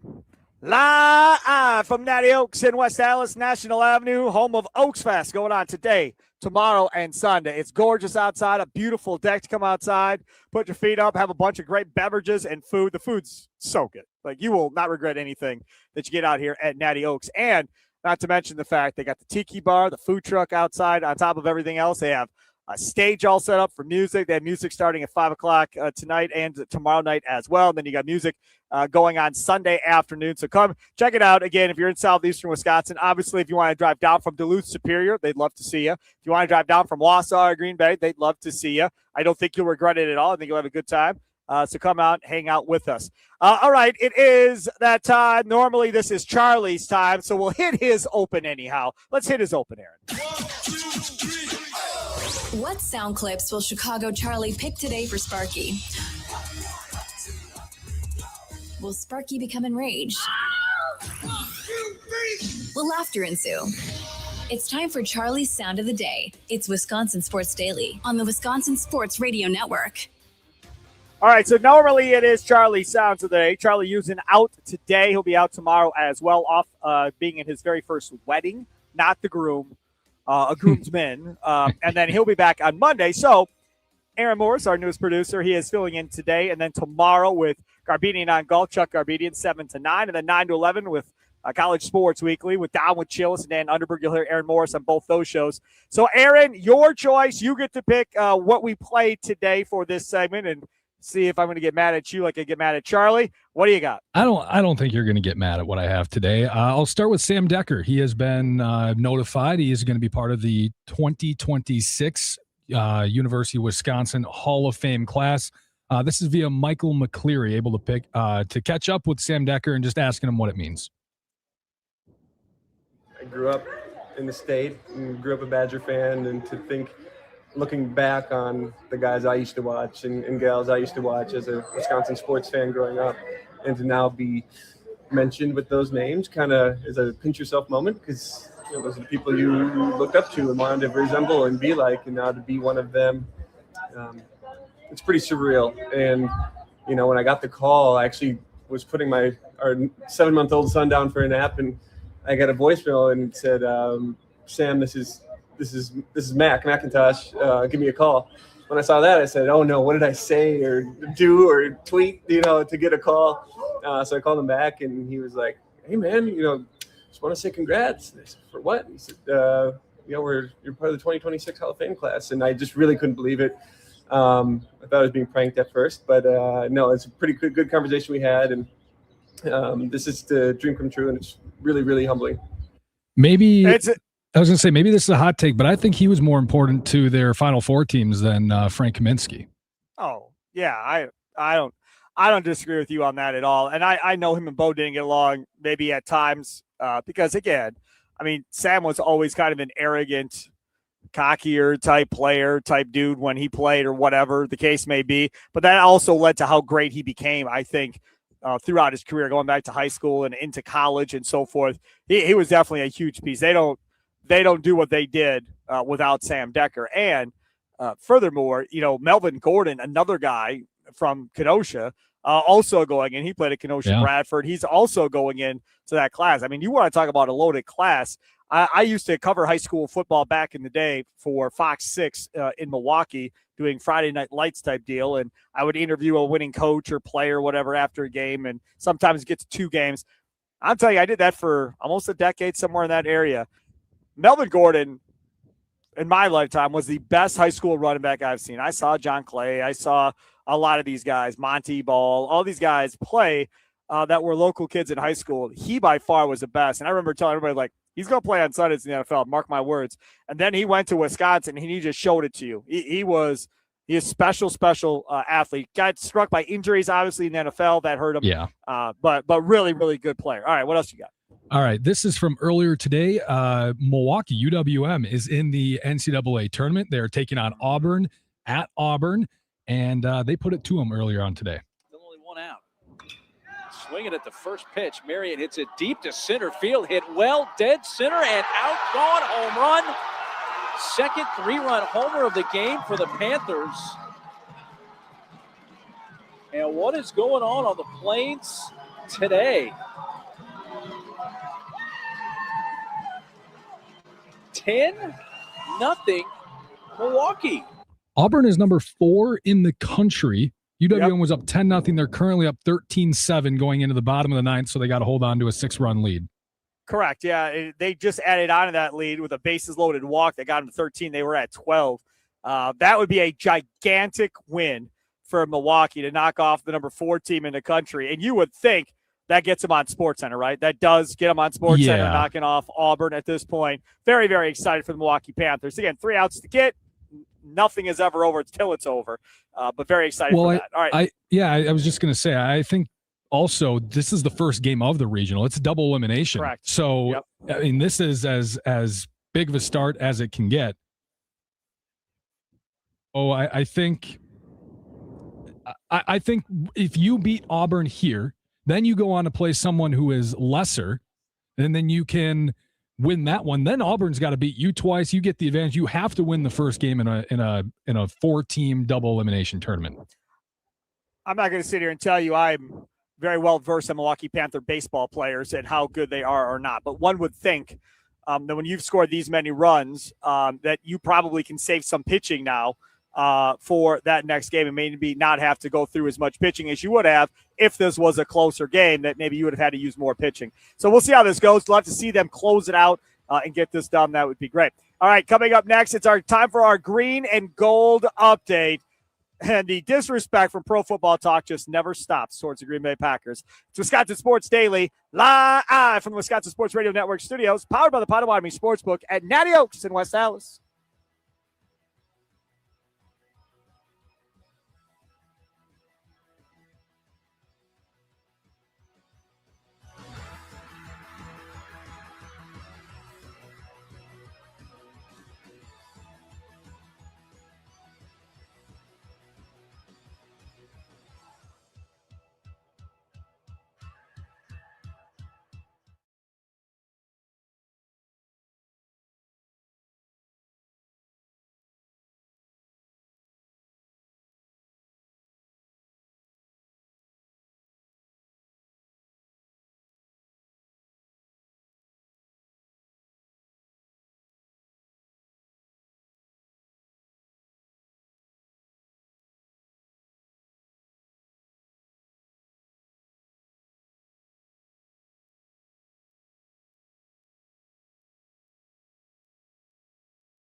Some shows talk about one team. Other shows barely talk sports. This show will talk Packers, Brewers, and Bucks.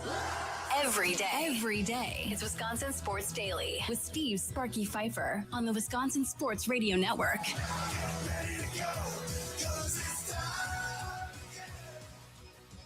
Welcome back. It is Wisconsin Sports Daily. Steve Sparky Pfeiffer with you. Live from the Wisconsin Sports Radio Network studios, powered by the Potawatomi Sportsbook, out here at Natty Oaks in West Allis, home of Oaks Fest, right here on National Avenue. I was tweeting out pictures earlier at Sparky Red if you want to go look. Jordan Love signed jersey. Jacob Mizorowski signed picture. We have a Taylor Swift signed guitar. Pat Murphy signed picture.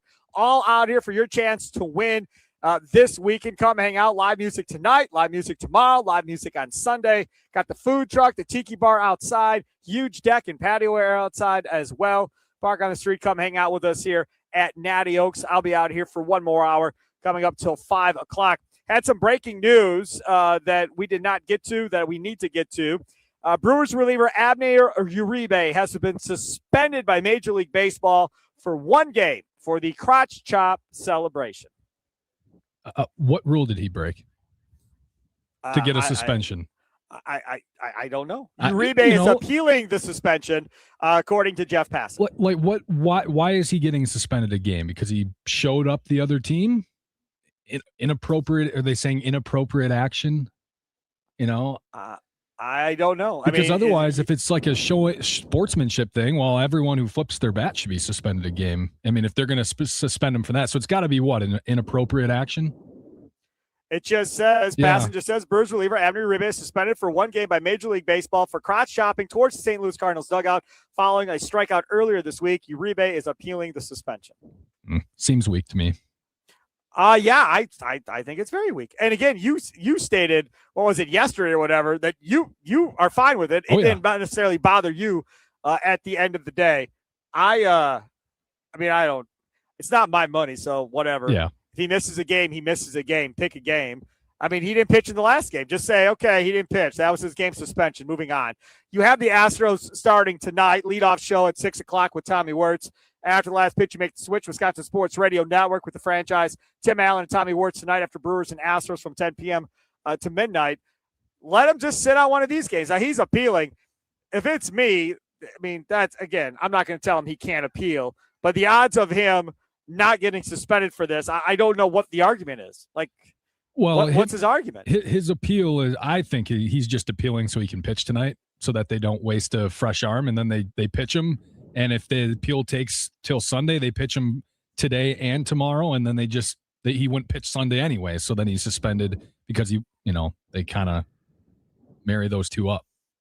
Yeah, maybe. I don't know. I think it's crap if we're being honest. I am not a fan of Uribe getting suspended one game for this. But again, he's a reliever.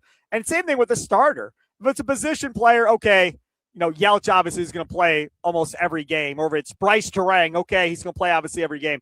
That, I think, has more of an impact than losing a reliever or a starter for one game. Because, again, pitches every fifth day in the starting rotation, and relievers come and go based on, especially for him, based on where we are in a game. The Brewers are getting blown out 10-2, and he's suspended for that game.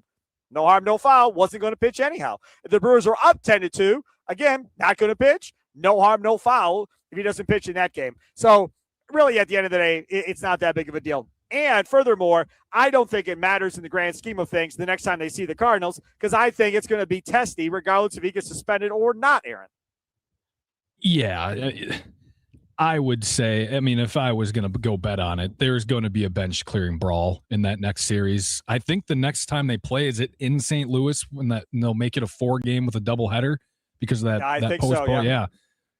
So you're playing 4 games in 3 days, and you don't think that the guys are going to find something to run out on the field at least and pretend to fight?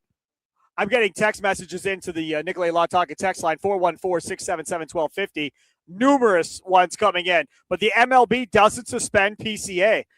Wow, come on, folks. That's easy. That was towards a fan. They don't care about you. They could care less. But he offended a manager of Major League Baseball, Ollie Marmol, and that, I guarantee you, is the one that complained and said, hey, we can't be having that stuff towards our dugout, whatever the case may be. If he does that crotch chop towards the fans or towards somebody sitting in the seats, he doesn't get suspended. I promise you. But he did it towards their dugout, which got a reaction. And then Murphy going over and telling them, oh, shame on you, or Abner, doing it in front of everybody, essentially saying, oh, this was completely out of line. And then that's now the storyline going forward. Fair enough. Then why don't you go get Ali Marmol for pointing to his ribcage, telling people to throw inside and try and hit one of our players? Go get Ali Marmol for that. That is player versus player. Not the same thing as PCA, who simply cussed out a fan who, again, Major League Baseball does not care about. They care about protecting their players and their managers, and I'm sure in this instance, trying to make sure there's not a future brawl between these two teams. Yeah, I think the Ali Marmol thing is something my parents told me a lot growing up, is they always get the second offender. They're, the second person always gets caught. And although Marmol did get caught here on video pointing to his ribs, I think the MLB just said, oh, yeah, we'll get the retaliation instead of the instigator. Well, PCA, again. Well, yeah. There's nothing there. I mean, the only defense of that was it wasn't towards one of our guys, so we don't care what he does to the fans. Like, whatever. He didn't go into the stands. He didn't swing at anybody in the fans. He didn't throw anything into the stands. Had a verbal altercation. Slap on the wrist. Let's move on. Who cares? It was the fans. Now, you get into something with one of your own players or a player on another team, and it leads to fist fly and all that other stuff. That's different. But just think about it. If PCA is on the field and he's talking crap to the catcher, and the catcher is talking crap back, you don't know what's being said one way or the other. That one you heard because, again, downgrading a woman over there on the side of the field, going back and forth, and they had the audio of them. That's what got him. If there was no audio, none of this ever would have blown up. If there was no evidence of it happened, she could have cried to the media. But if nobody had anything on PCA, it doesn't blow up. He doesn't even get fined. He'd have been like, I didn't say nothing. Okay, yeah, sounds good. Let's move on. He's not the first person to probably yell a profanity at a fan. I mean, that's not the first time it's ever happened. It probably happens. I mean, I don't know how often it happens, but I would guess way more often than we care to think. Got a text here from the 414. It's actually a 5-game series in St. Louis in 4 days. Okay. So yeah. That's going to make it even better because if this gets started off on the wrong foot in game 1 by somebody getting plunked, then it's really going to get heated at that point going forward for sure.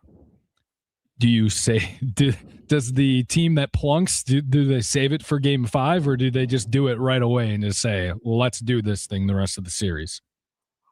I want to see what Abner Uribe does. That's what I want to see. That's how we're going to kick this thing off. It's not going to be Mizorowski hitting somebody. It's not going to be Harrison hitting somebody. It's going to be Uribe. And who he picks, I don't know who he's going to pick. But that's how this will crack off. Now, if that were to happen, Uribe is going to get a gigantic suspension. Yeah. Then it's going to be like 10 games, 12 games, something. And they're going to be like, that's it. You're done. We know there was intent based on your crotch chop. And now the first time you see him, you hit somebody. Benches look clear. If he hits somebody, it's on immediately. Yeah, I think if anybody hits anybody, I mean, who says that Aaron Ashby comes in and loses the grip on his sinker accidentally and boom, right in the ribs? What if it was an accident? I mean, everybody's going to see that as intent. So it doesn't matter who it is. You hit someone purposefully or accidentally, it's on. And the bad part about this, in my opinion, is the Brewers will not be the ones going at them. We'll get hit. Yeah. The Brewers will get hit. There'll be nothing. Maybe Contreras will say some words and walk to first. There'll be no charging him on or anything. If you hit one of them, I would imagine Herrera or one of their guys will be on the mound immediately, and it's going to be a brawl. That's my guess, but we'll see what happens. It's now 4 o'clock hour. We talked about the Brewers. We talked about Uribe being suspended 1 game for his crotch chop altercation. He's appealing, so we'll see where that plays out. But 4 o'clock normally means this right here. It's time for your green and gold update on Wisconsin Sports Daily, powered by the Potawatomi Sportsbook on the Wisconsin Sports Radio Network with Steve Sparky Pfeiffer. Still to come, we'll get to Plead the Fifth, brought to you by Habish, and Rotier. Who do you want to have plead the fifth? They talk too much. Can't even be quiet. We'll get into that coming up in the next segment of the show. Speaking of pleading the fifth, this dude who we're about to play, we should have had him in the Plead the Fifth segment versus doing it during this segment of the show right here. Chris Sims, again, Mike Florio's partner over there at Pro Football Talk. they very rarely say anything positive about the Green Bay Packers, if we're being honest. Let's hear what Chris Sims has to say about Packers quarterback Jordan Love. Just that it's a consistency, but it's a different consistency. Hey, he's a great deep ball thrower. He really is. And that's what they do on their offense. But at the same time, like I just said with Bo Nix, just because you call deep throws, you got to protect the coach sometimes and go, you don't just throw it deep for throwing it deep purposes. You call a play that's aggressive down the field. Okay, it's not there. Let's get the underneath completion and be in 2nd and 6 or 2nd and 5.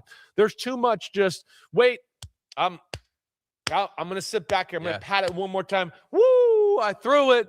I hope Jaden Reed or Watson come down with it. There's just a little too much of that. There's too many yards left on the field in Green Bay, right? And I know his numbers and stats look better than his play was. But again, if you go back and watch the season, you're going to see tons of inconsistency through the year with their offense and with him. So there is Chris Sims going at Jordan Love, putting him in the bottom half of NFL quarterbacks in the league. Now, I'm not going to sit here and tell you that he is wrong as far as patting the ball, throwing up, balls that look like, oh my God, where's he throwing it? And then a receiver comes down with it for the Packers, and it's like, oh man, great play. My understanding of what he is saying, he pretty much is saying that's all luck. Like, he doesn't believe any of that is skill, that he's just getting lucky on some of those balls that he's floating down the field. They're getting caught by his wide receivers when they come up with the ball. Chris Sims is saying that's not skill. That's just luck over and over and over again. And I'll disagree. I'll say it is skill because he's done it over and over and over again now for the last couple of years. This wasn't 2 passes during the course of the year that happened to be caught by Green Bay Packers, and the other 5 were interceptions. He is connecting on these, whatever you want to call them, floaters, whatever, rather consistently at this point, Aaron. Yeah. The point of it's not luck anymore when it happens 3, 5, 8 times, however long in a season. When you make these throws over and over, I do think probably at the start of his career, there was maybe more luck into that. But when it's now 3+ years and he continues to get better and these numbers are showing that he is a top 10 quarterback in the league, to say he's right around middle of the pack because he's a lucky quarterback, listen, that's you're just saying that to say that. I can't believe Chris Sims actually believes that, like in his heart of hearts, that he Jordan does. Love. Okay, Yeah.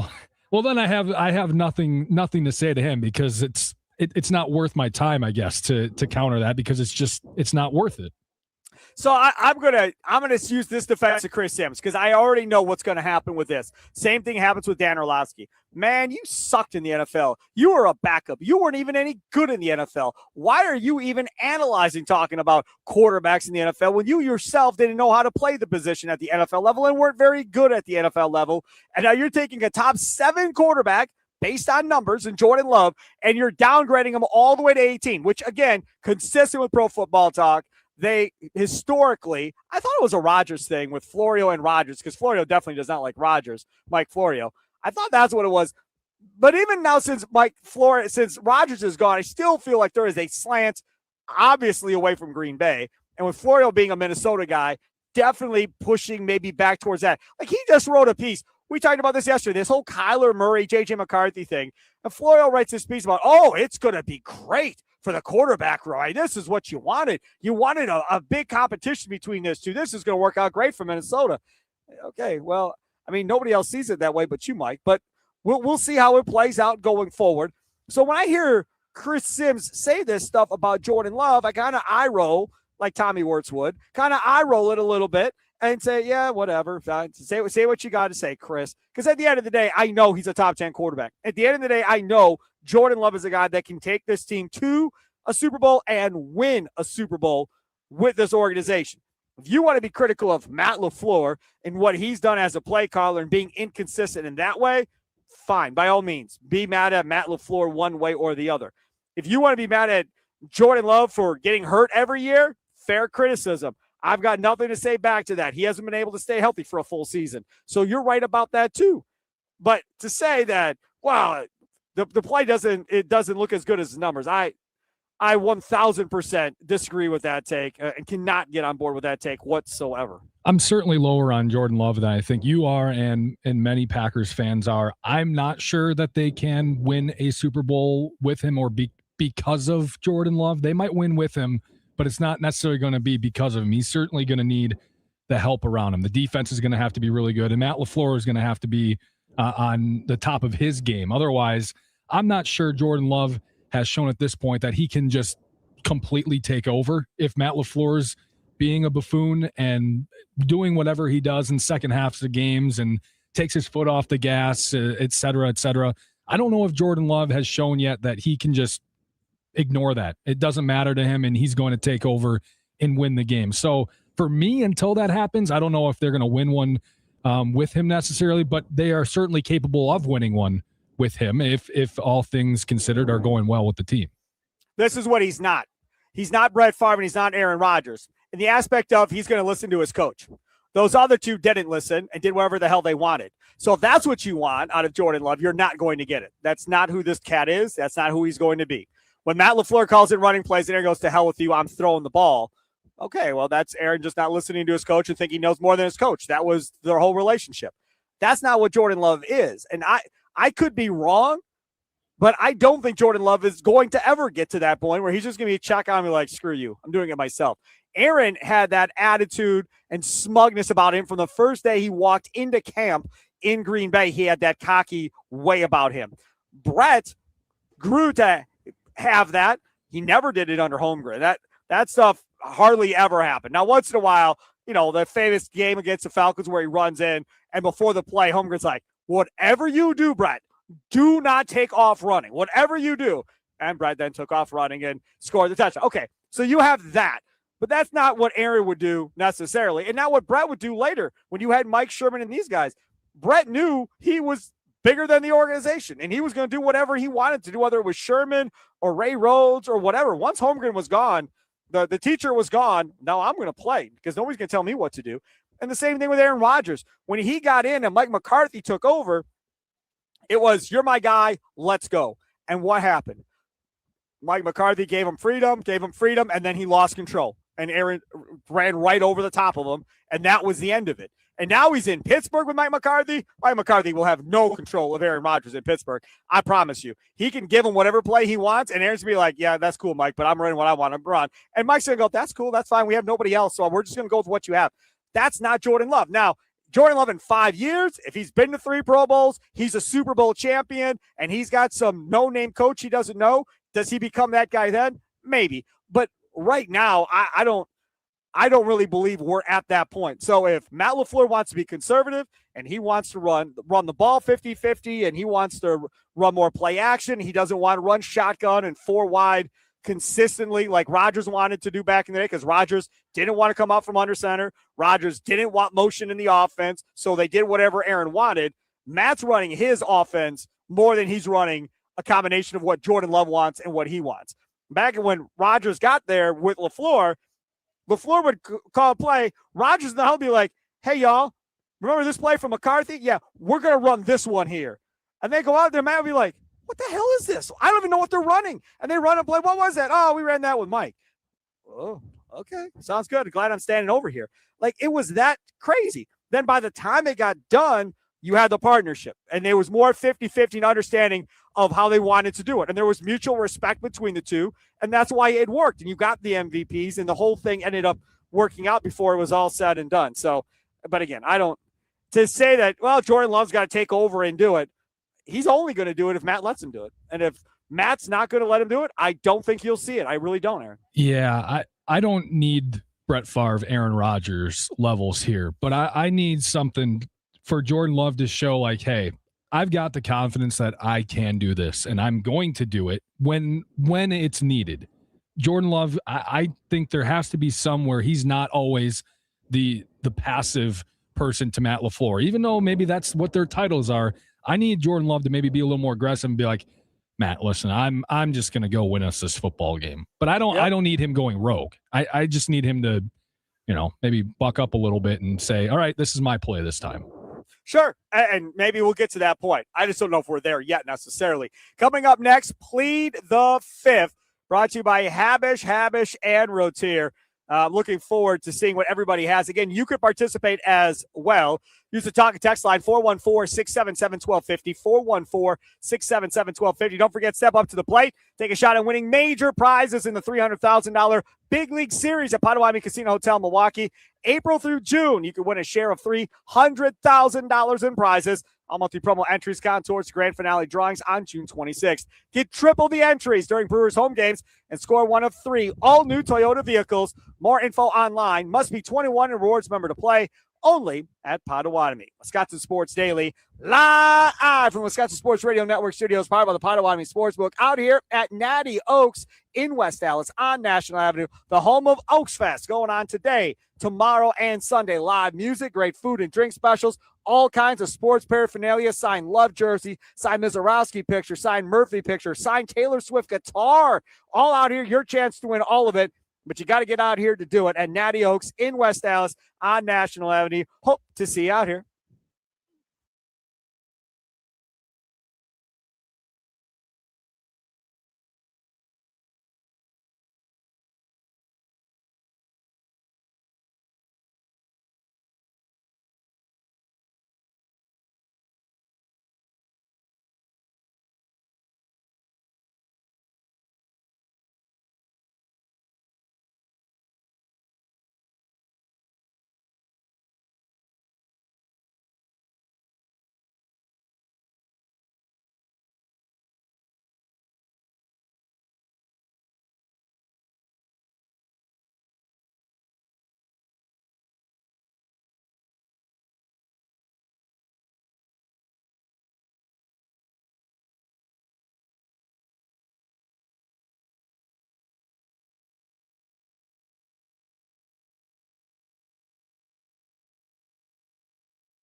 It is Wisconsin Sports Daily.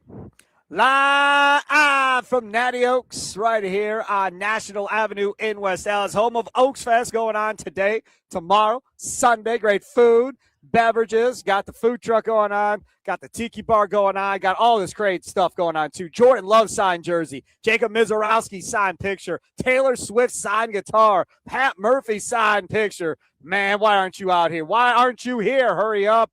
Got to be getting off work here at some point. Get your butt over here. Natty Oaks, try out their unbelievably great smash can burgers. That Philly cheesesteak here is to die for. I mean, it's not in my notes, but that Philly cheesesteak is amazing. Plus, they got all these shuttles taking to and from Brewers home games on top of all these different events and concerts. They can get you there, too. Got all kinds of shuttles parked out, and they got the schedules outside for that. They got the schedules inside for that. Again, right? I mean, everybody's always looking for a home bar. Natty Oaks, baby. Here they are. Come get you. All right, let's get to what we always do around this time on Friday. It's a Plead the Fifth Friday, sponsored by Habish & Rotier. Who should have just kept their mouth shut? Who made a bad decision commenting on a topic they shouldn't have? Let's hear who you think should plead the fifth this week on Wisconsin Sports Daily. Served up by Wendy's with Steve Sparky Pfeiffer. All right, let's get to it. Now, I will say that I already had, I got to go back to my Exicon here. I already had a plead the fifth earlier today that was tweeted at me, posted at me, or whatever you say nowadays, at Sparky Radio. And I was laughing when I saw it because it was not at me. You know, a lot of times I get nominated for this stuff. Brandon Snoddy and I probably get nominated the most if we're being honest with ourselves, which is fine. But this is a pretty good one here, and this comes from where is it? Scotty Tiffany 5 hours ago. So this was earlier this morning before we even got to noon. Scotty Tiffany says, plead the fifth Friday, the sixth inning last Friday with the Bears still suck chant from the stands was stooping to the Chicago fan base's level. Plead the fifth, Brewers fans, from Scotty Tiffany. I agree. Yep. There's no need to do what they do to you because they have nothing better to talk about in Chicago. Like that is not your problem that they have nothing else to talk about. You should not be doing the same as them. I'm with you, Scotty Tiffany. I would not have participated in that either. Not a chance I'm participating in that. Not a single chance I'm chanting that. That is so beneath Wisconsin sports fans. That's all I have to say on that. Maybe it was Chicago fans chanting about them sucking. Double agents? Maybe. Yeah, could be. All right, what do you got? First one I have is the Pittsburgh Pirates pitcher. He's now he was a starter. He's now going to go into relief. Carmen Majimski. He's got to figure out how to spell his name, by the way. That's not how it looks. Jared Jones coming off the injured list, and they asked Carmen about his role moving to the bullpen to make room for Jones in the rotation. Obviously just excited to have Jared back with us. Honestly say I'm just still communicating with the organization and the people in my corner, whether that's my family and my agency, about what's next, and I really don't have any comments after that. Trade me! Trade me! Trade me! I'm out of here. I don't want to be in Pittsburgh. Trade me! Yep. Trade me! Man, I had that dude in fantasy baseball this year for a couple of starts. I did. He ain't that good. So if he seriously wants out of Pittsburgh, no problem. I can move you out of Pittsburgh if that's really what you want to do. If you want to go play somewhere else, we'll take care of you. We had a disgruntled pitcher in Milwaukee. He didn't want to be in the bullpen. They sent him to the damn White Sox. Yep. Enjoy. Yeah. Hope it all works out for you. That was rather funny. And it netted us Andrew Vaughn. So see, Pittsburgh, maybe you can get yourself, because they always need offense, maybe you can get yourself a legitimate bat in exchange for this dude who thinks he's better than he is. Yeah, he's got the fifth for sure. He's got a 4+ ERA. I think it's nearing 5. It's like, dude, you've been a reliever all your life until this year, and he thinks he's back in rotation. Jared Jones is one of the better younger pitchers in the league. He's just been a little hurt. Yeah, I think he just needs to probably close the mouth, hit the bullpen, and try to improve his numbers. Absolutely right. Yeah, again, you got to know who you are a little bit, man. And sometimes, and it doesn't even matter if it's a sports person, just in general everyday life, there are some people that think they're more than they actually are in the grand scheme of things. And you kind of just shake your head like, all right, man, that's what you think. That's cool. And you just walk away. And you're like, all right, I'm not going to sit here and fight with you about anything like that. All right, what else you got?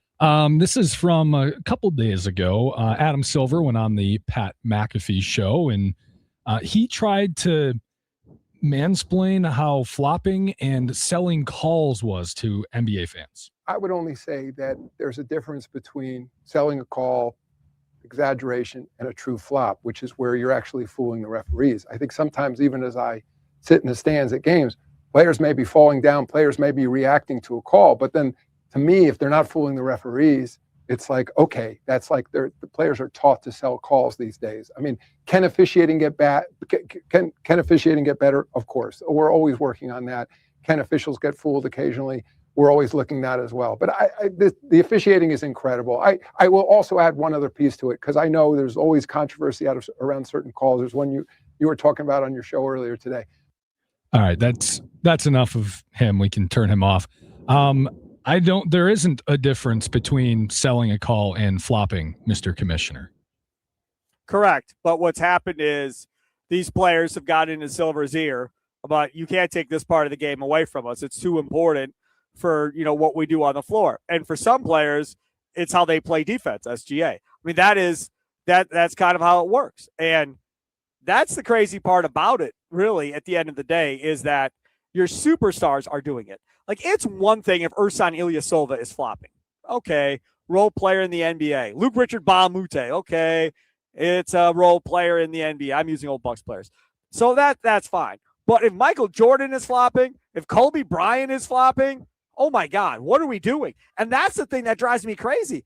You did see Michael Jordan flopping around like a fish. Kobe Bryant, I don't think he ever was flopping around like a fish either. And now you got these young kids in the league that are doing it consistently and doing it in the Western Conference Finals.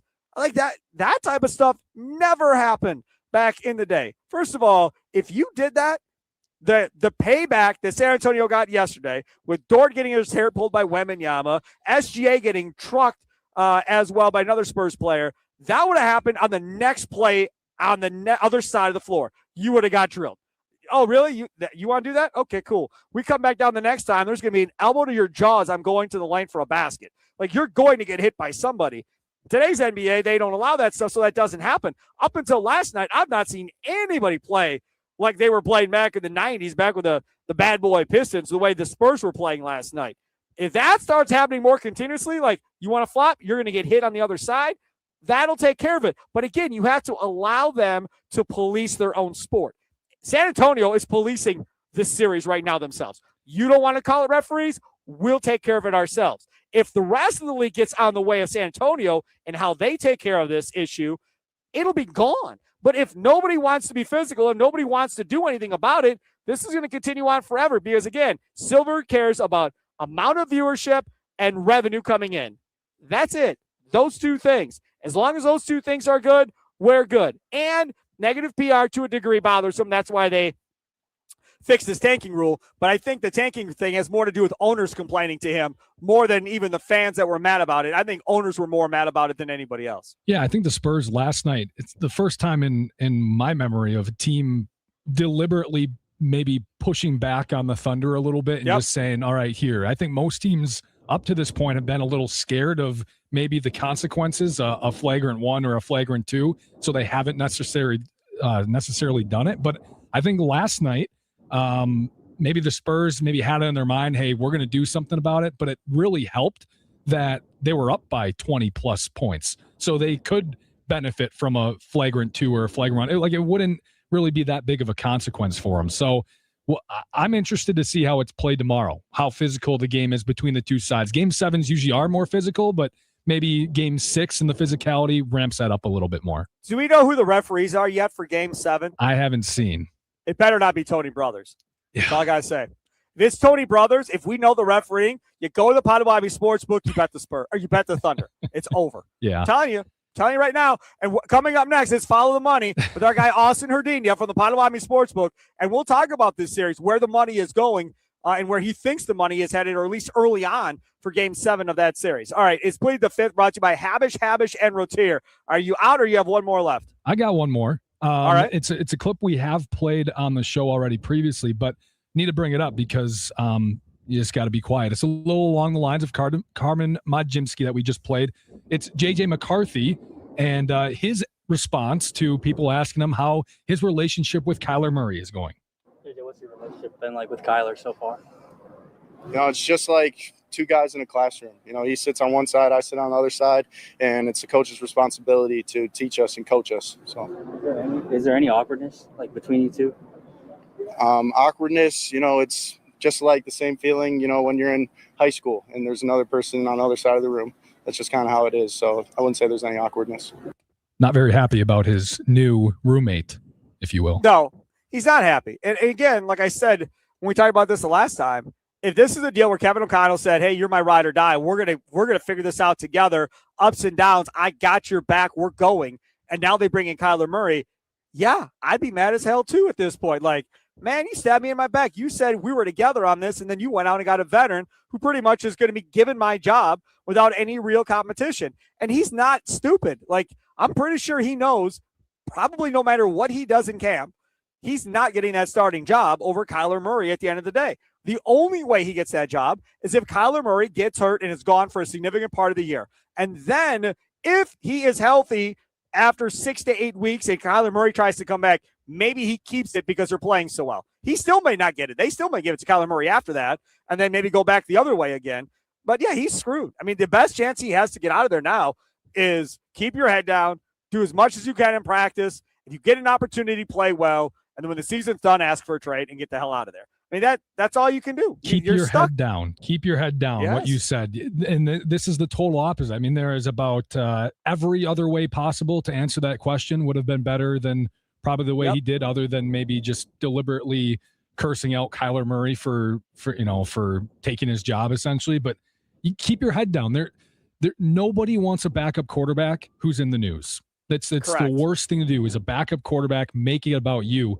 Backup quarterback should never be heard from. And so JJ's just got to figure that out. It's a different role for him in his life, but he's got to figure that out. Coming up this weekend, a lot of you will be out and about probably at youth tournaments of some sort, whether it's, basketball tournaments or baseball tournaments or soccer, whatever you may have going on and your kid is playing.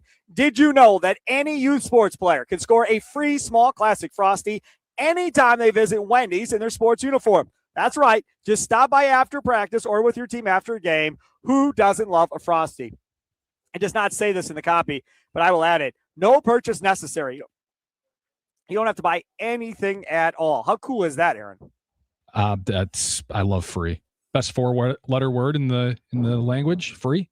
Right. If it's free, it's me. Yeah. It's Wisconsin Sports Daily, live from Wisconsin Sports Radio Network studios, powered by the Potawatomi Sportsbook. Up next, we're going to talk with Austin Herdinio, the sportsbook manager at Potawatomi, the Potawatomi Sportsbook.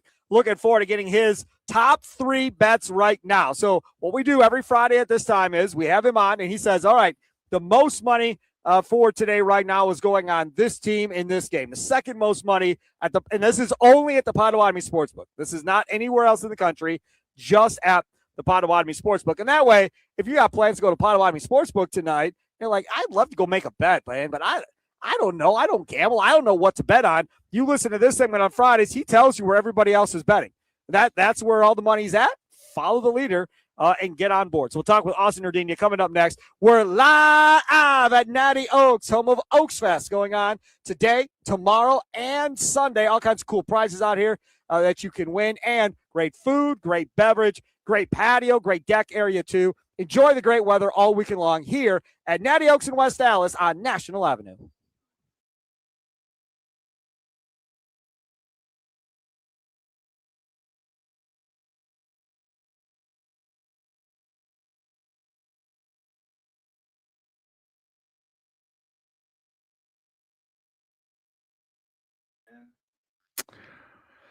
I think the Spurs. What do you think? I feel like the fact that they've got the momentum now, and they've already won a game in Oklahoma, so it's more than feasible.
Welcome in. It is Wisconsin Sports Daily, live from Natty Oaks in West Allis on National Avenue. We were just noting that the food truck is firing up, and man, do those smash cam burgers, oh my goodness gracious, man. Oh, man, I can't even imagine. If you're out here from from say 5, 6 o'clock until 10, 11 o'clock tonight, how many smash burgers do you think you could eat, Aaron? Oh, probably too many. Is that a good answer? No, that's a lame answer. No, I need a number. 4. From like 6 to 10, let's say. 4. 4 hours. 4. 4? Yeah. I'd do 1 an hour. I bet you could. I bet you I could do more. I bet you I could do 6 or 7 in 4 hours. Do I have to do this now? 6, 7? No, stupid. No. Am I underestimating the stomach size for the smash burger here? I mean, if you're having beverages, adult beverages, and you're drinking, you listen to some good music, yeah, man, you gotta be having more than 4. These things are delicious. I had one of these things yesterday. I'll up it. I'll say 5.5. All right, fine. All right, joining us now as we follow the money, our guy Austin Herdenia, the Potawatomi Sportsbook manager, joins us now. Austin Herdenia, are you wearing all black today? Is that what you got going? I can't tell. I'm on remote out here at Natty Oaks, so I can't tell my color. Is that black today? All black today, and real I quick can't hear you. On that. Oh, you can't hear me? Nothing? I got you now. I got you. It's not your fault. We got you. Go ahead. I'm wearing all black, and on that 5.5 smash burgers, I'm going to take the over on that. I think you're going over 5.5. I know I could. I think you could too. Yeah, I know I could. No question I could. All right, so let's get into it. Every time we do Follow the Money with our guy, Austin Herdenia, the Potawatomi Sportsbook, he tells us where the most money is at the Potawatomi Sportsbook. This is not where the most money is at some casino in Vegas. Where the most money is at across the country in all sporting venues or whatever. This is just at my guy's venue, the Potawatomi Sportsbook, which we all love. All right, Austin Herdenia, where is the most money at right now? Tell you what, so heading into tomorrow's Game 7 in the NBA, people are hammering on the Spurs. We're already hammering on Spurs money line. Plus 130 is the price right now. I think a lot of people looked at Game 6 and saw the way that it was officiated, and they saw the more aggressive, physical team of the Spurs. And Game 7s traditionally are more aggressive games. Officials let them play a little bit more. So I think Spurs on the money line is the right play. You look like you're not confident. No, because I want to know who the referees are. If Tony Brothers is the referee, I'm hammering the Thunder all day long. There's no way the Thunder lose if Tony Brothers is refereeing this game. For the love of God, I hope he's not. I really do. Again, we talked about this earlier, who you're rooting for one way or the other. I don't really care. From a Giannis perspective, if OKC now becomes interested if they lose, I think I want the Spurs to win at this point. If the Spurs win, it does nothing for us involving Giannis because the Spurs still aren't going to want Giannis. If OKC wins, I should say, the Spurs aren't going to want Giannis. If the Spurs win and Wemby throws up a big game, now I think maybe you get OKC's interest. And, they've got a ton of draft capital from not only themselves, but other teams that could be beneficial to you. And they got a lot of young players. I don't want Chet. But anybody else, I think I'm wide open to accepting at this point. So for me, it's about the referees because the game is going to be called based on who the referees are. You can tell me all you want about history of the NBA, but depending on the crew, if they go ticky-tack fouls and they're not going to allow that physical style of play, that could change everything. Well, we're going to find out tomorrow morning, 8 a.m. That's when the NBA releases the referees that will be officiating. So if you watch the reports tomorrow morning, you'll find out. So you have a full good 12 hours before the game time if you want to get a bet in. If it gives you a lot of time to get Potawatomi Sportsbook, make those bets, right? You watch. Tony Brothers is the referee. Watch the Thunder number just go through the roof. You can text me and be like, damn, Sparky, everybody else was waiting just like you. It'll be all right. I'll take the compliment well. All right, number 2 game. What's the number 2 game everybody's in on? The Milwaukee Brewers tonight. We're getting a lot of money on them money line, a lot of money on them minus 1.5. This was a game that, just a few hours ago, it was close to a pick 'em. And now you're looking at Brewers minus 139. So definitely money coming in on them. It's, Brewers are on the road at Houston, starting off a road trip. I don't know. I mean, you look at this pitcher here. I don't know much about our pitcher tonight. I don't know how much you know about him. But Coleman, Crow. Yeah, he's looked great the last 2 times he's pitched. Last 2 times he's pitched, he's looked really, really good. I mean, he's not a hard thrower. He's not going to throw 100 like Mizorowski, but he's got a tremendous amount of spin and makes him really difficult to deal with. Again, anytime you have a guy that's coming up in this situation, you want 5 innings. Give me 5 innings, 1 or 2 runs given up, and then leave it to your bullpen to kind of finish it out at the end. A bullpen that is going to have the Abner Uribe for now. But if you're just tuning in and don't know, he was suspended a game by Major League Baseball. He has appealed the suspension. And you're probably going, for what? What did I miss? Oh, the crotch chop towards the Cardinals dugout. That is what got him suspended. PCA cusses out a lady fan on the sideline, on the side of the field. He gets fined, no suspension. And the big question to me was, why? Simple. They don't care about fans in Major League Baseball. They don't.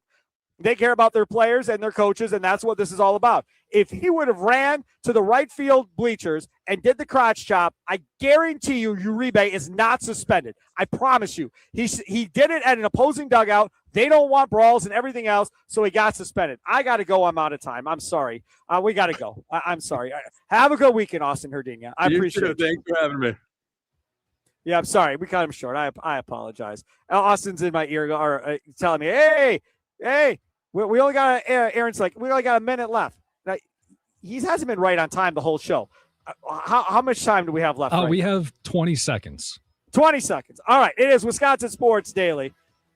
Live from the Wisconsin Sports Radio Network studios, powered by the Potawatomi Sportsbook at Natty Oaks, West Allis, National Avenue. Oaks Fest going on through Sunday. Loud music, great food, lots of great stuff to win. Come on out, hang out, man. They got a Taylor Swift guitar signed. Come try and win a Taylor Swift guitar. Have a good weekend. Toodles.